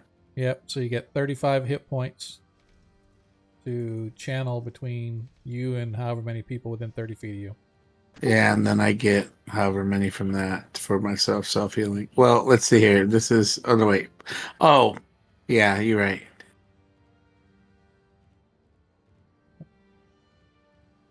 Correct. So this feature can restore a creature to no more than half its hit point maximum. So Paviskro, yeah, he's down. So if you split it in two, somebody gets 18, somebody gets 17, unless you're including Nilo, and giving Nilo's Nilo some fine. as well. Nilo is perfectly fine. Yeah, I'm gonna do it between the dwarf Ragnar and Paviskro. I don't think you can do Ragnar because he is 50 feet away from you. Yeah, but that's prayer of healing. That this is what this I thought is. you were doing preserve life. No. Okay, you're doing the prayer of healing. Yeah. I'll do preserve life, but I don't think that just says that I can see it. Oh no, you're right. It says 30 feet. My bad. Yep. Okay, yeah, I guess it's gonna be Praviskro and myself. Yeah, Okay. do you too. Yep. So you can divvy it up any way you want. How much do you want to give yourself? How much you want to give Praviskro? Well, I'm probably gonna give myself more. So okay. So probably because I'm probably more damaged than he is. He is 15 hit points out of 51. Okay, maybe he's more. Okay, so then He can only take 10 hit points. yeah. So Yeah, that's true. That's true because you can only take him to half, so you can give him 10. Take 10. All right, so he's Take at the rest. 25. Hang on a second. So 10 that gives you 25. Yeah, and I'll take You those. can't do that. You can only take 11. Okay. Well So then, give that the leaves rest to 14 Nilo. to Nilo. Yep. So that Nilo's puts over half. Yep. So then you're just Okay, gonna, well then I don't want. Okay, that's well, a I'm bad. just saying. Well, no, not really. It's just you divvied up what you can, the best way you can. That's guaranteed 10 HP. Yeah. If you try to use, say, prayer healing, that may be 4 or 5 Right. Exactly. on average. All right. So that's Tarikas's. So let's get this moving Right. along. Sorry. Right, fine. Yeah, that's all I do. All right. Ragnar is going to. He is raging. So I could have swore he got multiple attacks. I'm just trying to figure out why. I could have swore that he got 2 attacks, but well, It's about anyway. level 5 fighter, right? Yeah, he's a 7th level. So that's what I was just wondering. Is he 2 levels is he 2 or 3 levels barbarian? Oh, that's why he's a no. Yeah, he's a fighter 4, barbarian 3. That's why. Okay, that's why.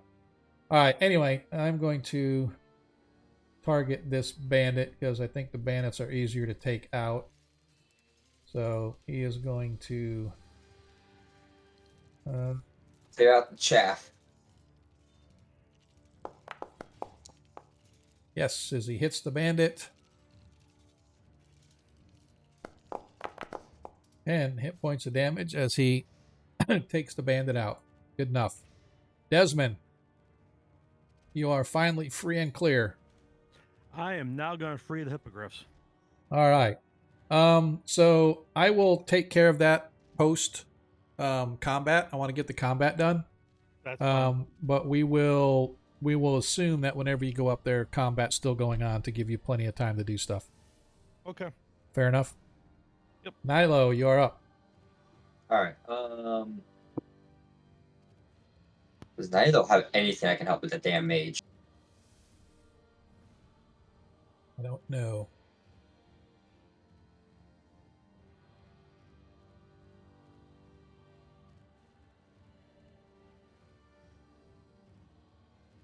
Has she heard any casting coming from the woods at all? Yeah, unfortunately, no. None. Okay. No, not that you would recognize, right? It's too far away, the whispering, stuff like that. So, a lot of chaos going on around. Now my war magic allows me to, as a standard action, cast a spell. As a bonus action, take a swing. Does that mean I can cast from a distance and then close the distance with my move action and then swing with my bonus? As long as it's within 30 feet, yeah. Okay.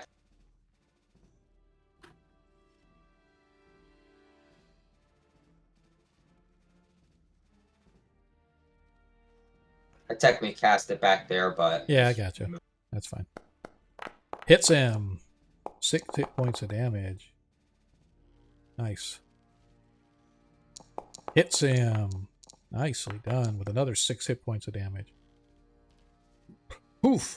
As you sort of catch him by surprise, as you hit him as he's sort of focused on Ragnar. But that definitely got his attention as he turns and faces you. Come on. First attack hits Nilo with a 24. His two-handed Yeah, it's just gonna hit. two-handed attack for 10 hit points of damage as he rolls his second attack. Hits Nilo again for 4. That sucked. For 4 hit points of damage. Total of 14 to Nilo. All right. As this bandit... What is that? Your mama's swinging? Let me deselect Nilo. As the bandit attacks Ragnar. Mrs. Ragnar. You know, Nyla, we should shoot toward the mage or where we think it is, and we'll still have a chance to hit it. We'll just have to do disadvantage. Paviskronos. Okay. So, how do I want to play this?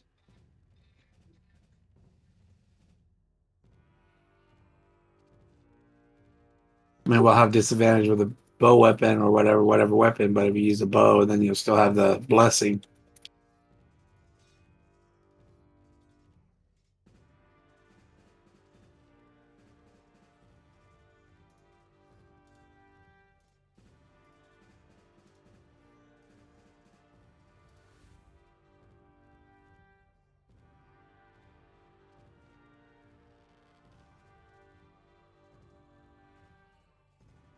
Okay, what's he doing? I am looking for something. Okay. Okay, that's 1 minute it takes to cast. I can't do that. I'm trying to could. find some. Ooh.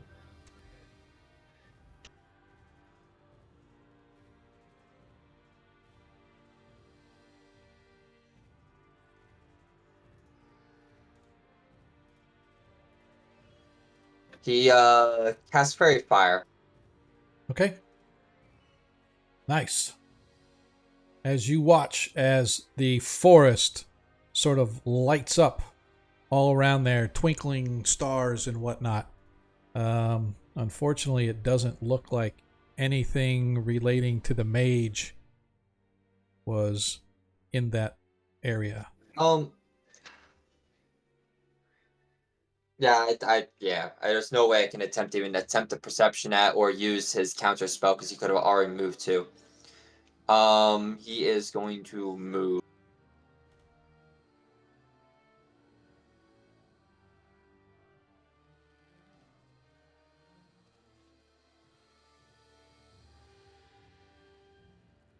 All right, he's gonna move over there. Give me nice big space now. Okay. All right. Yeah, heads up for his. Okay.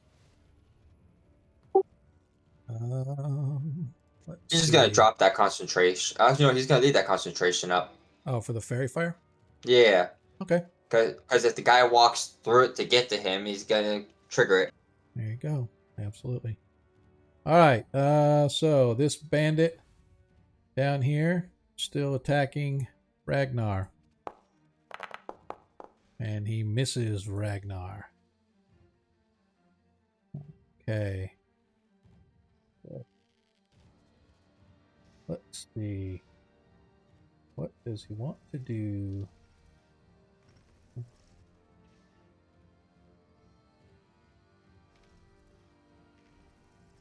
20-foot radius is a lot smaller than you realize. Mm-hmm. All right. He is going to.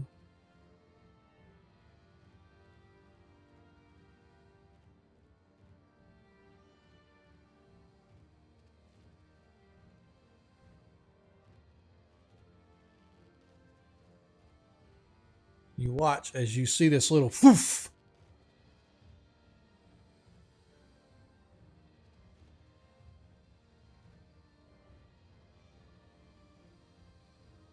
You're not sure what happened there. As He's gonna take a perception check to see if he can notice where it went to. all right, I'll allow that.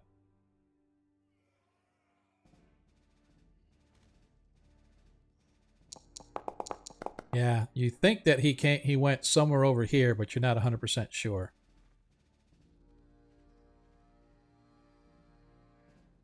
However, suddenly blasting through the forest coming from over in this direction somewhere. Oh, come on. I already did. Oh, because I'm attacking too.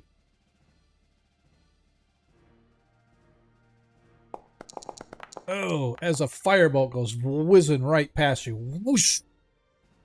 And it came from over in this direction somewhere. He is going to call it out to Tarikas. Tarikas, into the clearing. Speaking of which, Tarikas, you're up. All right, I'm gonna shoot crossbow in that direction in that area. Okay.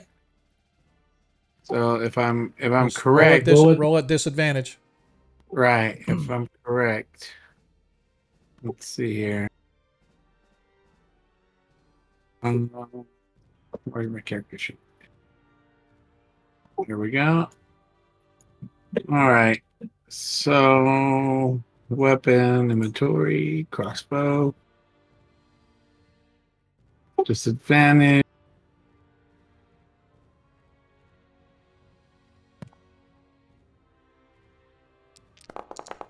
Ooh, as you roll. That was a good rolls. Oh, forgot you got the 1d4 with the bless. Why did Yeah. that hit me? Huh? That hit me. Did it? Oh, I don't. Oh, because I got you targeted. My bad. Nilo's down to 19 hit points. No, just kidding. It didn't take any damage off. As the thing fires, you watch as it goes whizzing into the forest. Doesn't appear to have hit anything, but you hit Praviskro. But it doesn't take any of his hit points off. It's got a high armor class too, guys. Ragnar targets another one of the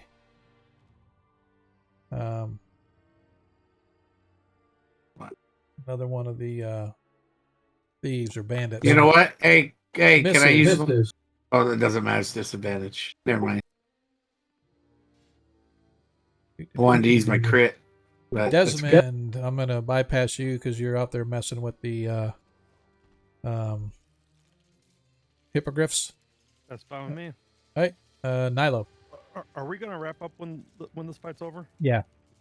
Then I'm going to just go ahead and bail for now. Okay. All right. All right, man. Yeah, have a good night, bro. Have a good night. See ya. Nilo.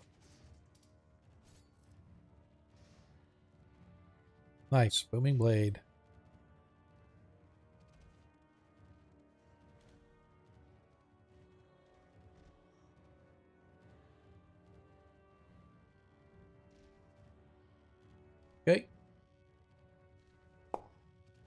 Misses. So her blade still has the energy on it, but it doesn't actually trigger on. Correct. You gonna go stop can't- there, or you gonna you can't Um, action surge or anything? I don't. Do I have 2 accent surges or 1?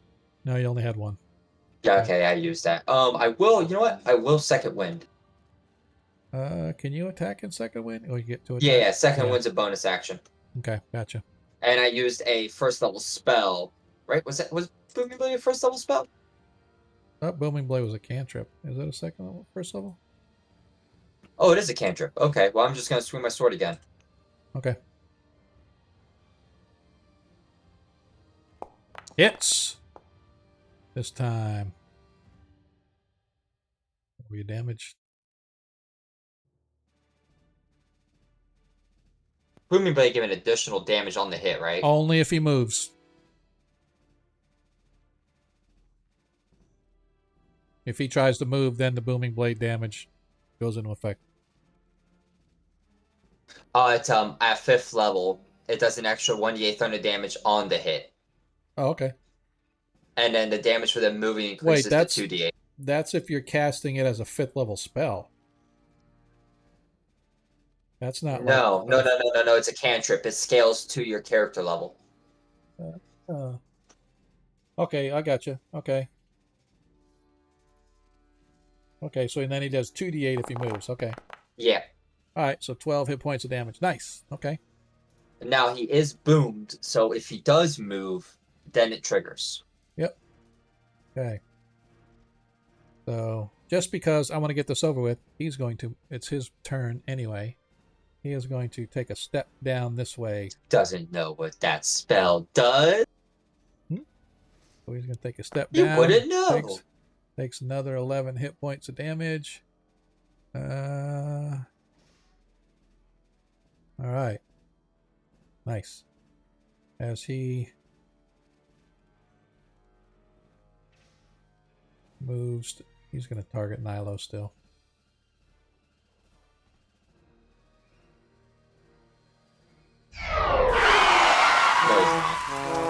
Let's try that again.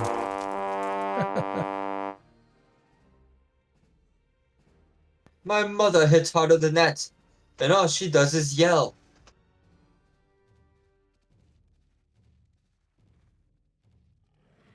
That was weird. As he's hit this time. Can I block 10 a hit 22? points. 10 hit points of damage. I can block a 22. I'm gonna block a 22 with shield. Okay. Okay.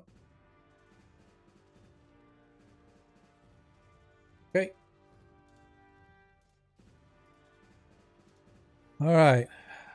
Did that 10 come off me already? I'm at 19 hit points right now. Now I put it back. Yeah, Okay. it did come off, and then I just put it back, so you're at 19. We can delete that booming blade effect.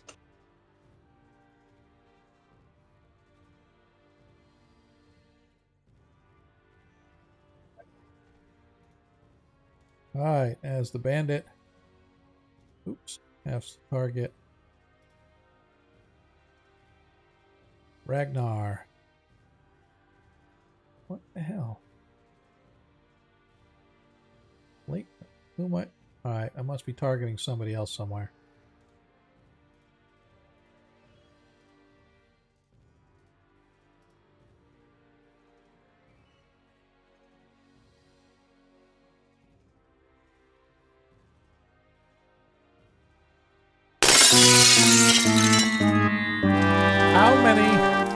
How many nat ones have I rolled tonight? Perviskro, you're up. How many nat 20s have you rolled tonight? Not that many. Not as many as a nat ones. All right, Perviskro, you're up. Try to get this knocked out. Man, this has been like all night long. Okay. I hope you guys appreciate combat in 5e, because I don't think we've had something like this long in a long time. He's gonna sleet storm this area over here. Where's that? Okay. Yeah, where the mage was at. He's gonna sleet storm the area. It was in a standard 30-foot move of where that firebolt went off. Nope. You go ahead and put it down wherever you want. I remember it has that big old uh problem thing. Yep, that's fine. We'll put it down anyway.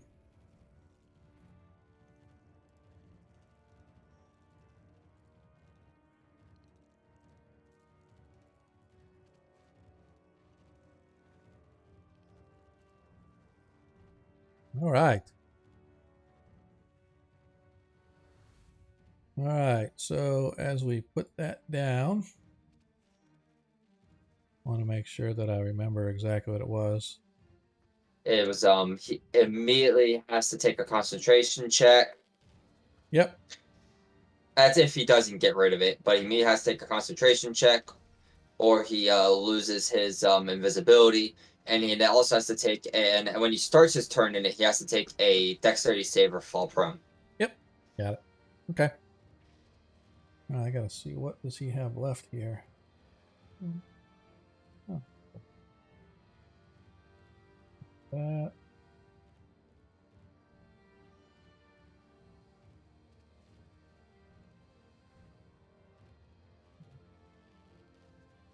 Okay.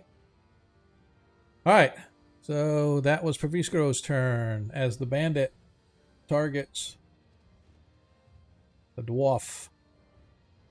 Come to me, my little friend. God, why does it keep saying late targeting? I've chosen the targets. Oh, because it didn't.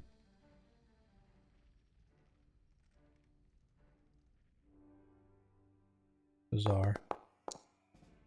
Mrs. Ragnar. All right. As he do attributes. First, let's do this.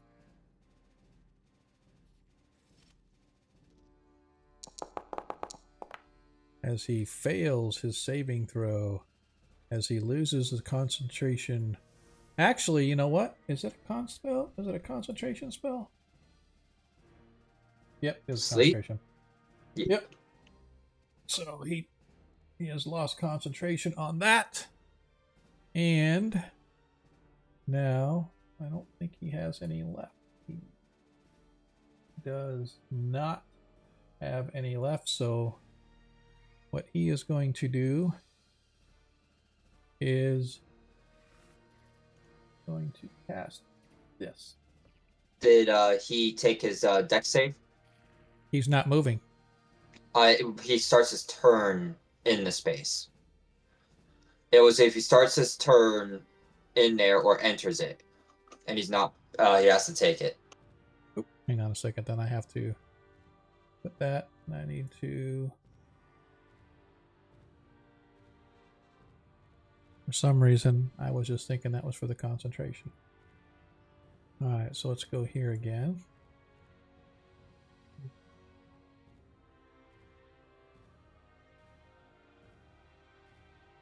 Where are we?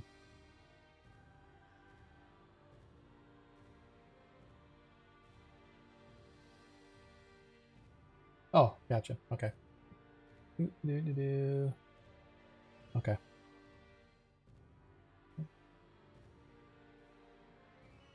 Ooh.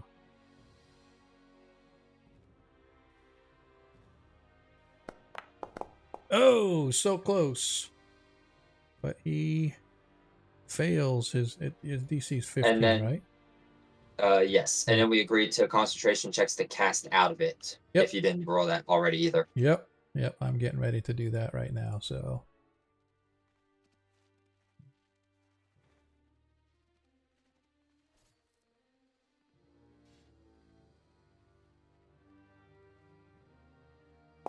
And he fails. So he's unable to cast that spell. All right, but he loses the slot. Fair enough. Hate it when that happens. Weird that it took it off. Now, it has to be my Okay. turn to use a free action to drop something, right? What do you mean? Yes, yeah, on your turn. Yes, okay. on your turn. Has All right. to. Yep. Tarikas, you are up. I think I got them. Do I see the guy? No, it's heavily obscured area, so you can't see anything inside there. All right, well then I'm not even gonna worry about him. I'm going to go forward.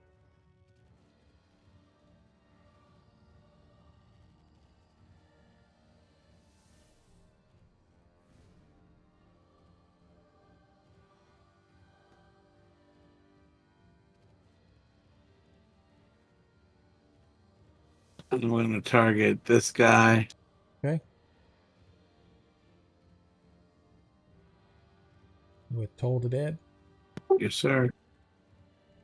All right. Nuke him. I'll try.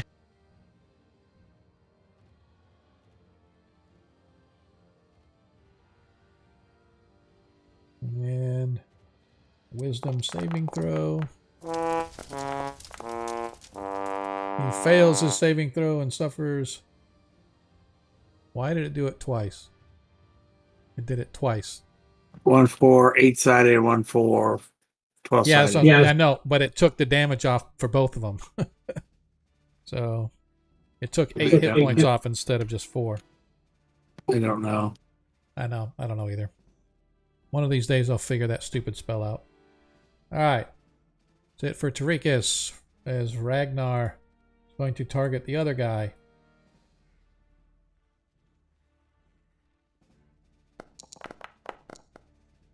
As he hits. Woo!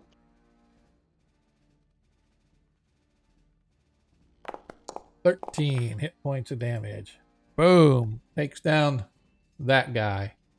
Desmond is skipping. I'm just going to remove him so we don't have to worry about him. Nilo, you're up. All right.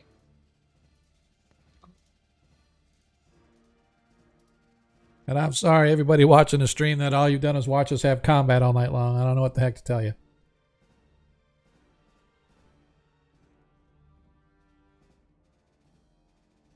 Booming Blade once again. Misses. That's a miss. Yep. That it? That's also a miss. That's also a miss. That it? Yeah, that's it. All right, as he targets Nilo.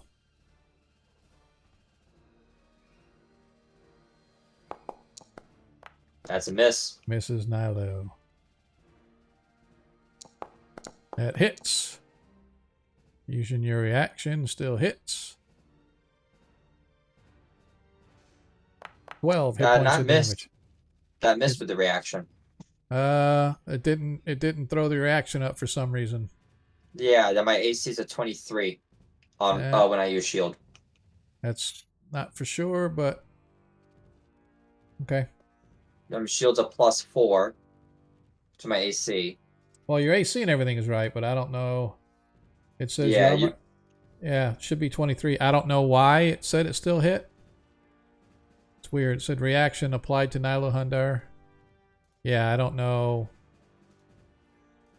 I don't know. Maybe it was just sometimes these things are time delayed, and if you don't do it quick enough, it won't cash it in. But that's fine.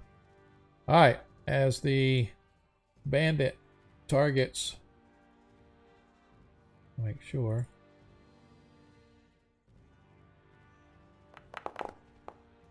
Misses Ragnar. Of course he does. All right, Praviskro. Pravisko is going to drop his Ice Storm. Okay.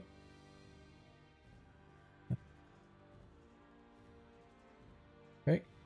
This guy is prone at this point. That is correct. He is going to use his once a day Misty Step to close the distance. Okay. Or do I even have a... Yeah, okay.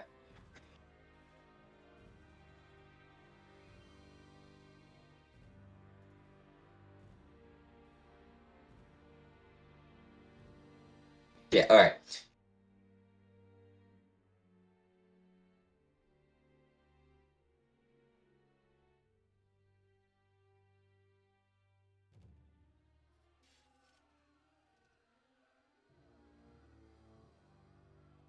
And then he's going to whack him with his hammer.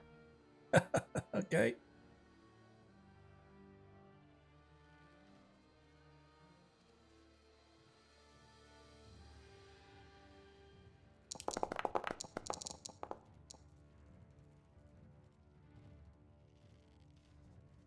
Does the shield block it with that 18? It does. No, it doesn't. Nope. It still hits because he casts shield, but it doesn't block it. Actually, I don't know why it had to shield. It shouldn't have done shield in the first place, so. But you did hit.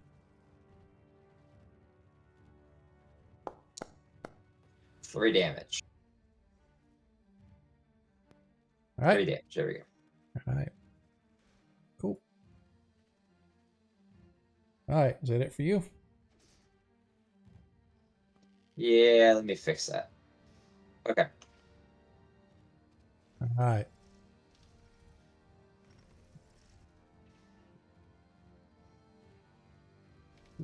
Do. So, first thing he's going to do is no longer be prone. Ooh, thank God we're not in 3rd edition or Pathfinder.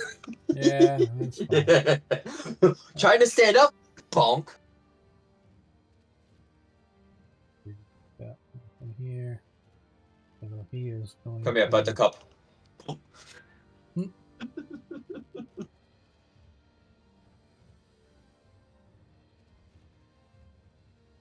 Let's see. I gotta double check and see.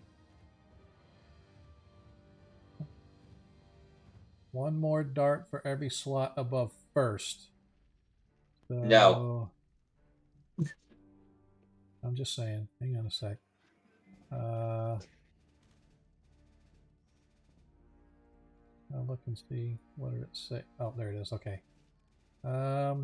So that means He used a shield on the magic missile. That's fine. I'm still gonna cast to see how much. You create 3 darts, so he gets 3, and then 1 dart for every level above first. Yeah. So I need to look and see. Yeah, he doesn't have any. He only had the 3 anyway. That's fine. So 3d4 plus 1 each. So cool. And but Fabrisco had the shield on, so he takes no damage. I don't know why it had. Oh, because it had him at. Okay. Anyway. All right. Make sure it took his spell slot off. It did. Just remember, it's you roll 1d4, and then every missile does the same damage. Yeah, it's just a habit of mine. Yeah, That's fine. So don't worry. Yep.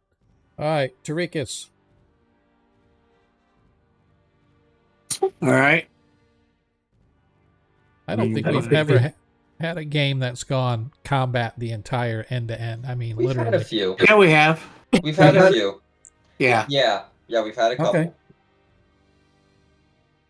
Okay, I stand corrected, and I. Same guy. Yep. I definitely appreciate folks out there hanging out with us, man. It's crazy. Oh. Who did you target? Oops, I hit the wrong spell, but yeah. Yeah, you did Toll the Dead on who? Yeah, I accidentally hit That's fine. We can get that fixed, but who did you... on the guy that was in front of me that I kept hitting. Should have been 12-sided, but that's okay. All right, hang on. So there's nobody in front of you. There's the guy right Yeah, there's here. a bandit. There's a bandit in front of me. Where? He's right in front. I see him right here. Oh, wait a minute. It says He's- reload. He's lagging a bit. There's one band in front of Ragnar, and there's a veteran. Hold on. There's It's telling me to reload application. All right, we'll wait. Foundry is. We'll wait. That's fine.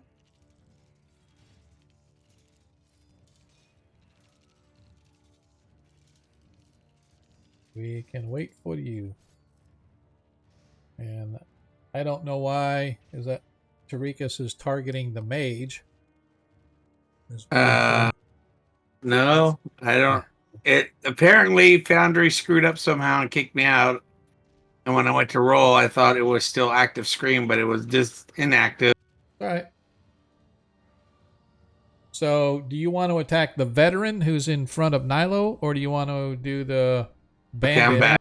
You want to do? I was attacking this bandit here. I don't see a veteran in front of Nilo. There's a guy like right here.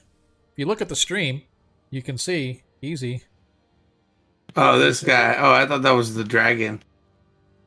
What dragon? Oh, I thought that was a familiar. I didn't know. I couldn't see that guy. No, you guys are like way down here. Yeah, no, I couldn't see the veteran. Is what I'm saying. You're saying Oh, there's a I see. veteran guy. I couldn't see him Yeah. on the map. So I had like I to said, zoom in to see him. so we But have the bandit. yeah, I was attacking the bandit. There's one here. All right, so you let me do a wisdom saving throw. Yeah. 12. He failed his wisdom saving throw. He takes 15 hit points of damage. Ah, shit. God damn it. This really freaking irritates the shit out of me. It deleted the veteran instead of the bandit. I hit delete, had the bandit selected. I hit delete, but it deleted the veteran. So that's okay. We can fix that really quick. The undo, Control Z. I think I'm done. Yeah, I could probably do that too. Let's see. Thank you. But see, it's not letting me delete the bandit now. It's like I've selected him. It's okay. We know he's dead. Just you can put an X through him. There, finally. And he is not that many. He was down to this many. Oops. No. And then I'm gonna move up to the veteran and give him something else to hit. All right. Now we're squared away. Thank you. Ragnar is going to turn and target the vet.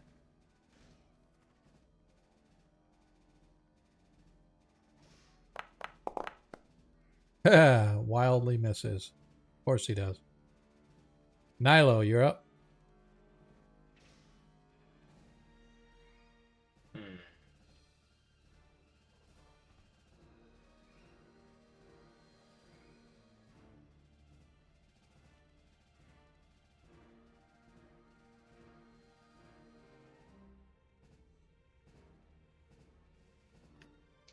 Are they actually that close now? Well, yeah, I'm trying to get everybody on the same map so I don't have to keep zooming in and out.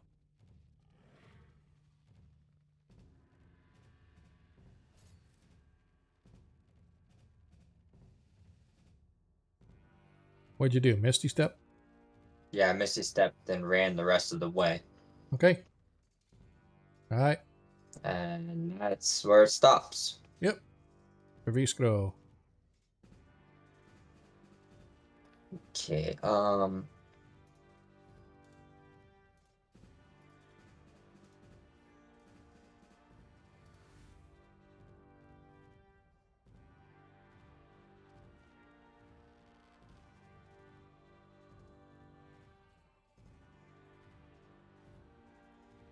mirror image. Okay. Yep, so every time he goes to hit me, you roll d20. On a 6+, it hits a duplicate. Yep, okay, on a 6+, it hits a duplicate. Okay. All right. If you cast it, does it actually put them there for you?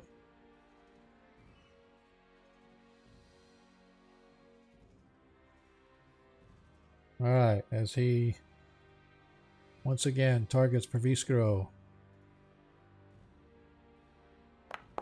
for 9 hit points of damage.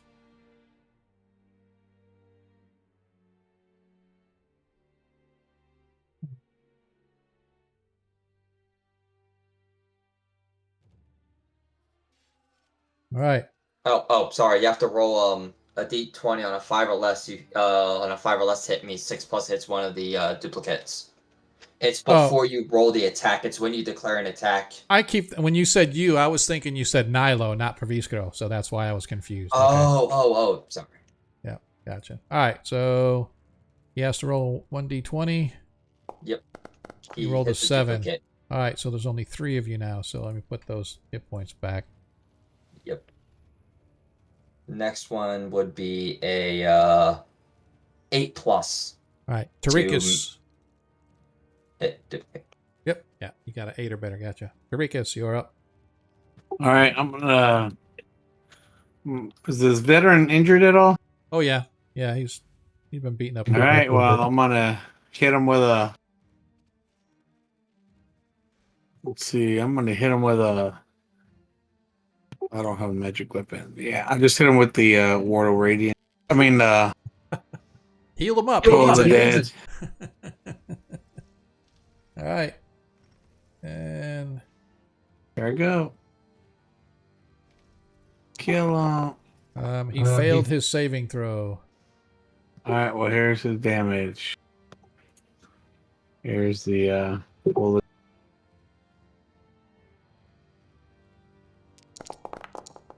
I don't know why I rolled 8s instead of 12. Oh, there are the 12s. Yep. So 15. all right. So he still had. See, I hate this thing that took. He still has hit points left. Because I don't know why it's rolling it twice, and it's really annoying the shit out of me. All right. As Ragnar takes aim as well. Oops. Again. Battle axe. As he hits the veteran. Finally. 5.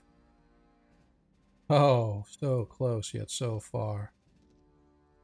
Nilo, you're up. I will Booming Blade this mage. Okay.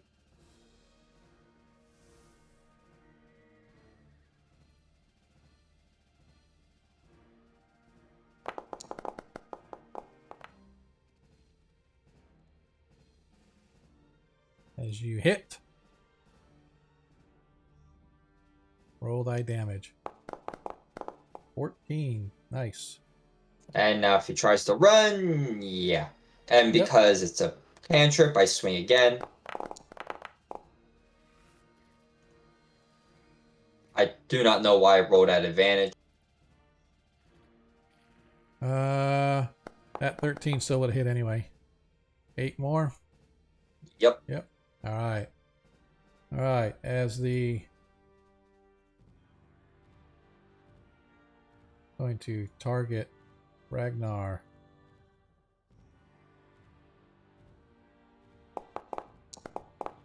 As he hits Ragnar for 12 hit points of damage. He swings again. Second attack misses Ragnar. All right. Mage. Not a whole heck of a lot to do. If he targets previous score with any type of attack, roll the d20 first. If he chose to target Nilo, just do your thing. Yep. 12. That hits another one. Yep, so he's down to 2, so it's a 50-50. Oh, was it a magic missile again? No, firebolt. Oh, you just have to roll to actually hit the target. That's what I was wondering. I was like, I still have to roll. All right. Does this count as a ranged attack in melee? Good question. I don't think so. If so, then I'm just gonna do. If so, yeah, it is a range. So I'm just gonna. He's gonna know that. So I'm just gonna do the magic missile. Okay. It leaves him that many left, and so now Trubisco only has 2 left. Tarikas, you're yes, up. him himself. Yeah. All right, I'm gonna hit this veteran. Does he look? He's still healthy, huh? No, he still looks hurt. He's looking pretty. I'm gonna hit him for a critical hit. Okay. I'm gonna use my crit. Oh, nice. Excellent. Go ahead and roll your damage. Best time to use it. At the end of the session, you need to kill him. Go ahead and roll to hit, and then don't even worry about if you hit or not. Just do the damage.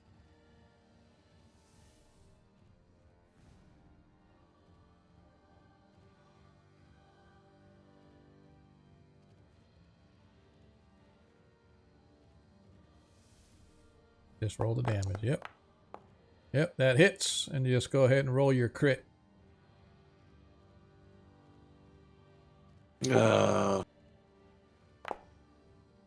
As you take him down. Oh, I changed my mind. No, I'm just kidding.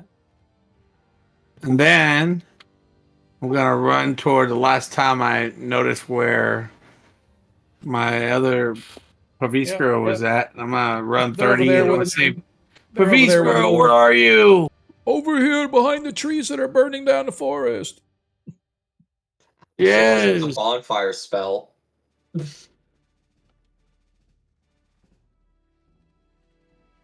Ragnar is bloodied but running over there to help. All right, Nilo.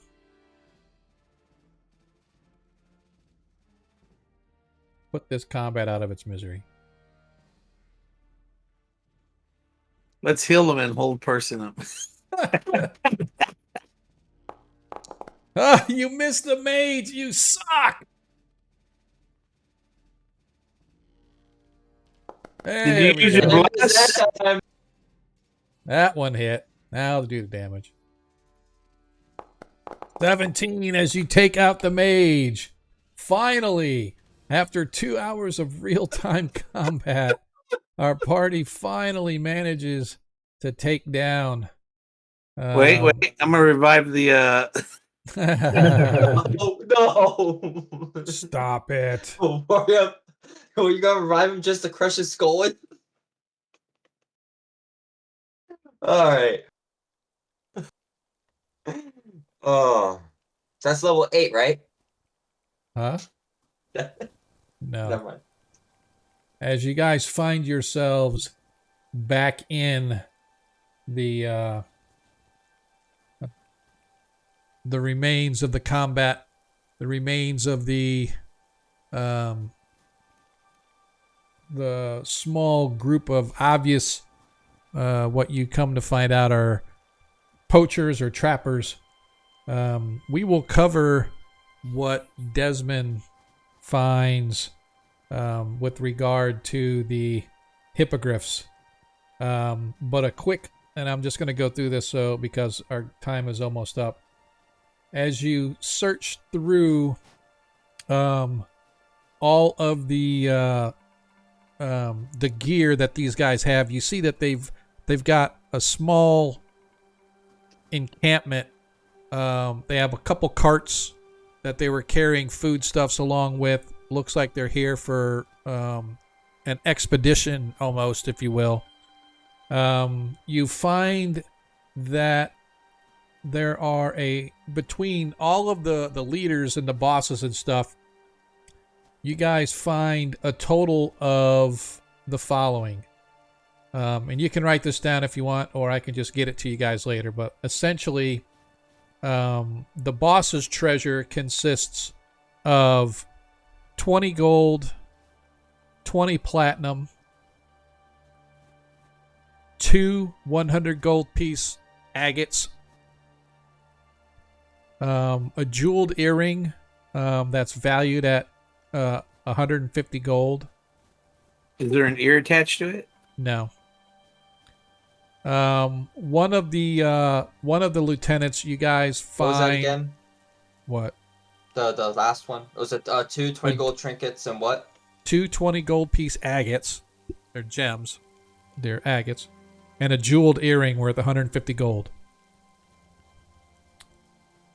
You also find on his lieutenants a total of 50 gold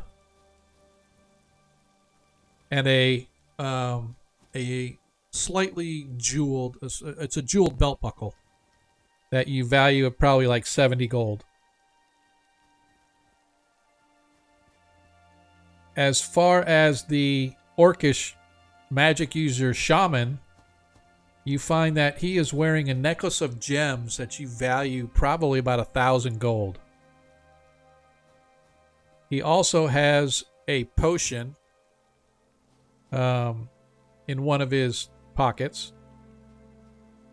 And searching the camp in his tent, you manage to find what appears to be his spell book. with regards to the rest of the camp, you find a total of another 20 gold between all of the other soldiers. Not much, but it takes you quite a while to kind of search through everything. Okay, on a quick go around, is the necklace magical in any way? The only thing that you guys find that's magical is there is a crossbow in the leader's tent that appears magical. Oh, Alright, I'll let him do the identify when we come back and we're all fresh, but I'm just wanting to note down because he would have known if it was magical or not. Yep, definitely magical. oh, but I don't know that. Right. You guys know it's magical because he had to detect magic on it, but it takes a while to do identify, so we'll wait for Bistro to get back for identify and stuff like that. Alright, so I have 20 gold, 20 platinum, 2 20 gold agates, 150 gold jewel earring, 50 more gold pieces, a jeweled belt buckle at 70 gold, a necklace of gems at around 1,000 gold, a potion, a spell book, 20 more gold pieces, and a magical crossbow. Correct.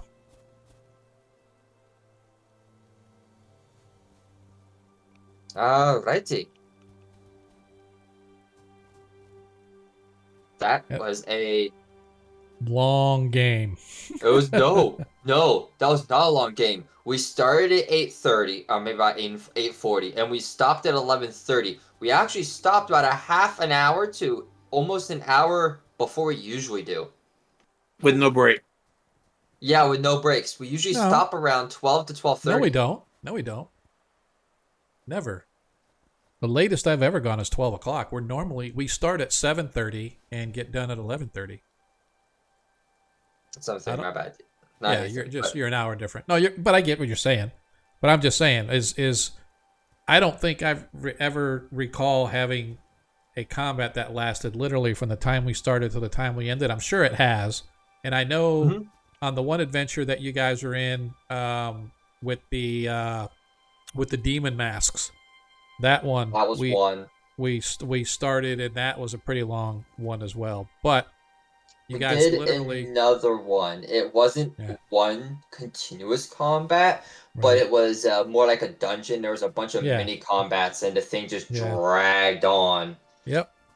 So, and I apologize for those that are the first time here. Hopefully, it wasn't completely a waste of your time as we watched our party slowly get whittled away. Yeah, if he would have had one more spell slot, man, he was ready to. So What was his armor class? His armor class 14. is only 12. Oh, 12? Oh. Yeah, his armor I- class. How did I miss him? I don't know. He might have shielded you. No, Oh. because you have to be able to see him to hit. So he was literally.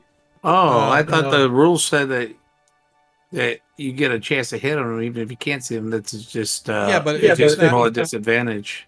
No, I don't. The thing is, you have to have if you know where they're at, right? If you're like in close or you see right when they go invisible and you have an opportunity maybe to do something right there. But I always look at it as, look, he can duck and weave and stuff. That's why direct attacks are so hard. Area of effect attacks are so much better. So, because you don't have to know exactly where they are.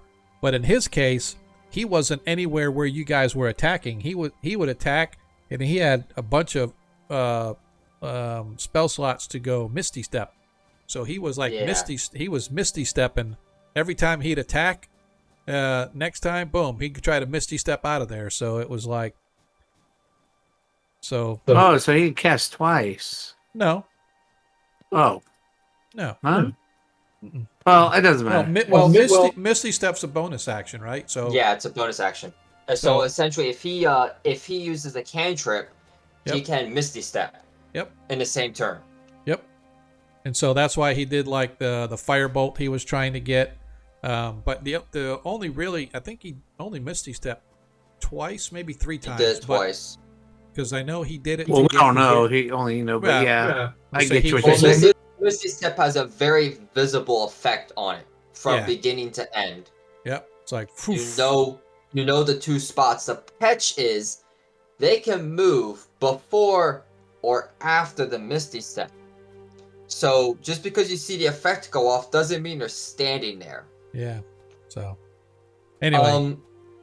I was going to try to bait him out. I was going to hold an action and cast my last 3rd level slot to bait out the counter spell. I was trying to use another spell to bait out the counter spell and then drop a fireball or something on him. I was just getting away from him just so that I was getting next to enemies. So if we want to throw another fireball, it hit us and them. So right.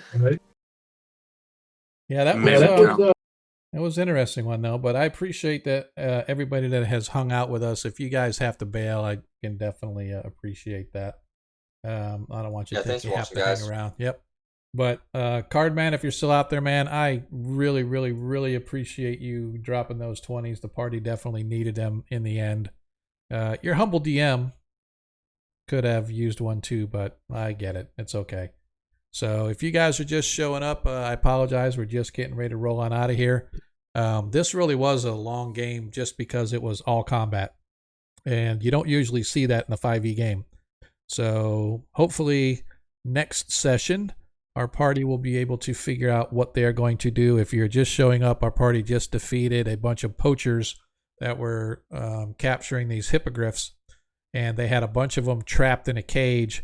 And so now they are tasked with seeing what they want to do with the hippogriffs. And so in a technical sense, when we come back for our next session, it's still going to be just like we're in combat, because Desmond took out the guards and then went to try to free the hippogriffs while you guys were still in combat, and your combat did drag out a little bit.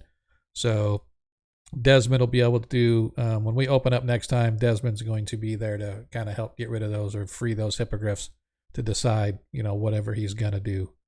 But I really appreciate everybody that came in tonight. Appreciate our new followers. Red, definitely appreciate it if you're still out there. Hopefully it wasn't completely boring for you. But usually we have a pretty good mix of adventuring and then combat. So tonight we just got sucked in. And again, it was a long one, mainly because A, I couldn't hit squad, and B, there were a butt ton of the poachers. So next week we shall continue, or the next session we shall continue on as they try to figure out where the hell these caves are that they're looking for. This lost, I don't want to say tomb, but this lost dungeon of Igwilv, wherever she kept her lair or whatever that is. And so they're still looking for that. If you follow our games at all, we normally stream Monday and every other Friday. So that means normally we'd be streaming this coming Monday. Next Friday would be off. Then we'd stream the following Monday and then the following Friday, right? However, I am out of town starting tomorrow, going to visit the grandkids. And so there will be no game Monday night. Monkey, you get the day off. Go throw boogers at somebody. And so we will not be back until the following Monday after that. So this coming Monday is the 10th. We are not here. The 14th is our week off for this 5th edition game. So we will be back on the 17th. And then we will have our next session for this game on the 21st. So hopefully you guys will be with us. And you'll come spend a little more time. If you're new here, appreciate the follow. Don't forget, the more you interact and the more that you watch with the stream, the more tokens you earn. The more things you can do to help out the party as far as Nat 1s and Nat 20s, as you saw Cardman dropping a bunch of stuff for us. So I'm going to take a look and kind of see. We're not really going to have much of the after party tonight because I do have to get up early in the morning, and I want to make sure that that I get at least a little bit of sleep, because it's about a 5-hour drive. It's not too bad. Doesn't look like we have too many. So let's take a look and see what Cave Geek's doing. So I usually kind of like to get folks that are doing D&D stuff, but if they're not, that's fine. Not really going to worry too much about it. So let's go over into the Let's see, who is streaming? We only got a few people out there. Looks like Darling's not on tonight. Well, she doesn't usually do a lot of Friday night stuff, but that I've seen. So what are these guys? Let's go take a look, and I want to see what Magic RPG is doing. Well, looks like they're doing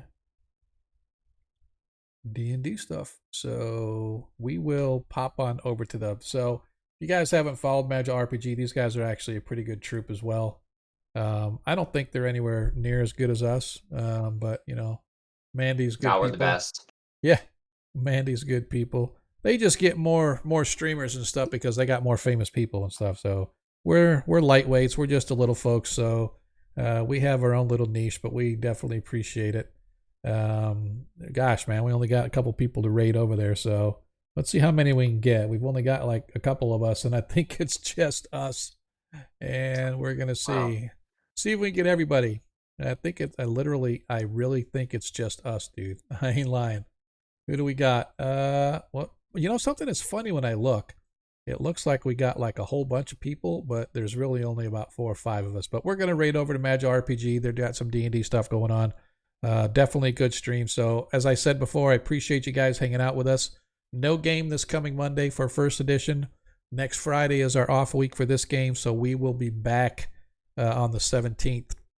I think I said, is that the date? Yeah, the 17th we'll be back for our 1E game, and then the following Friday for this game. So as always, just remember, in a world you can be anything that you want to be. All we ask is that you be kind. We will see you guys next time. Peace. Is that what we saw? Like Looks like he peace. was about to. Hard to see All from right. where he was at that Y'all point. have a good night, guys. Sure. I do. Hey, I you do. too. Have a good Everyone, night. good See you. Have fun. All right, everybody, take care. I do. Peace out. He can't go through the mist. One does not simply walk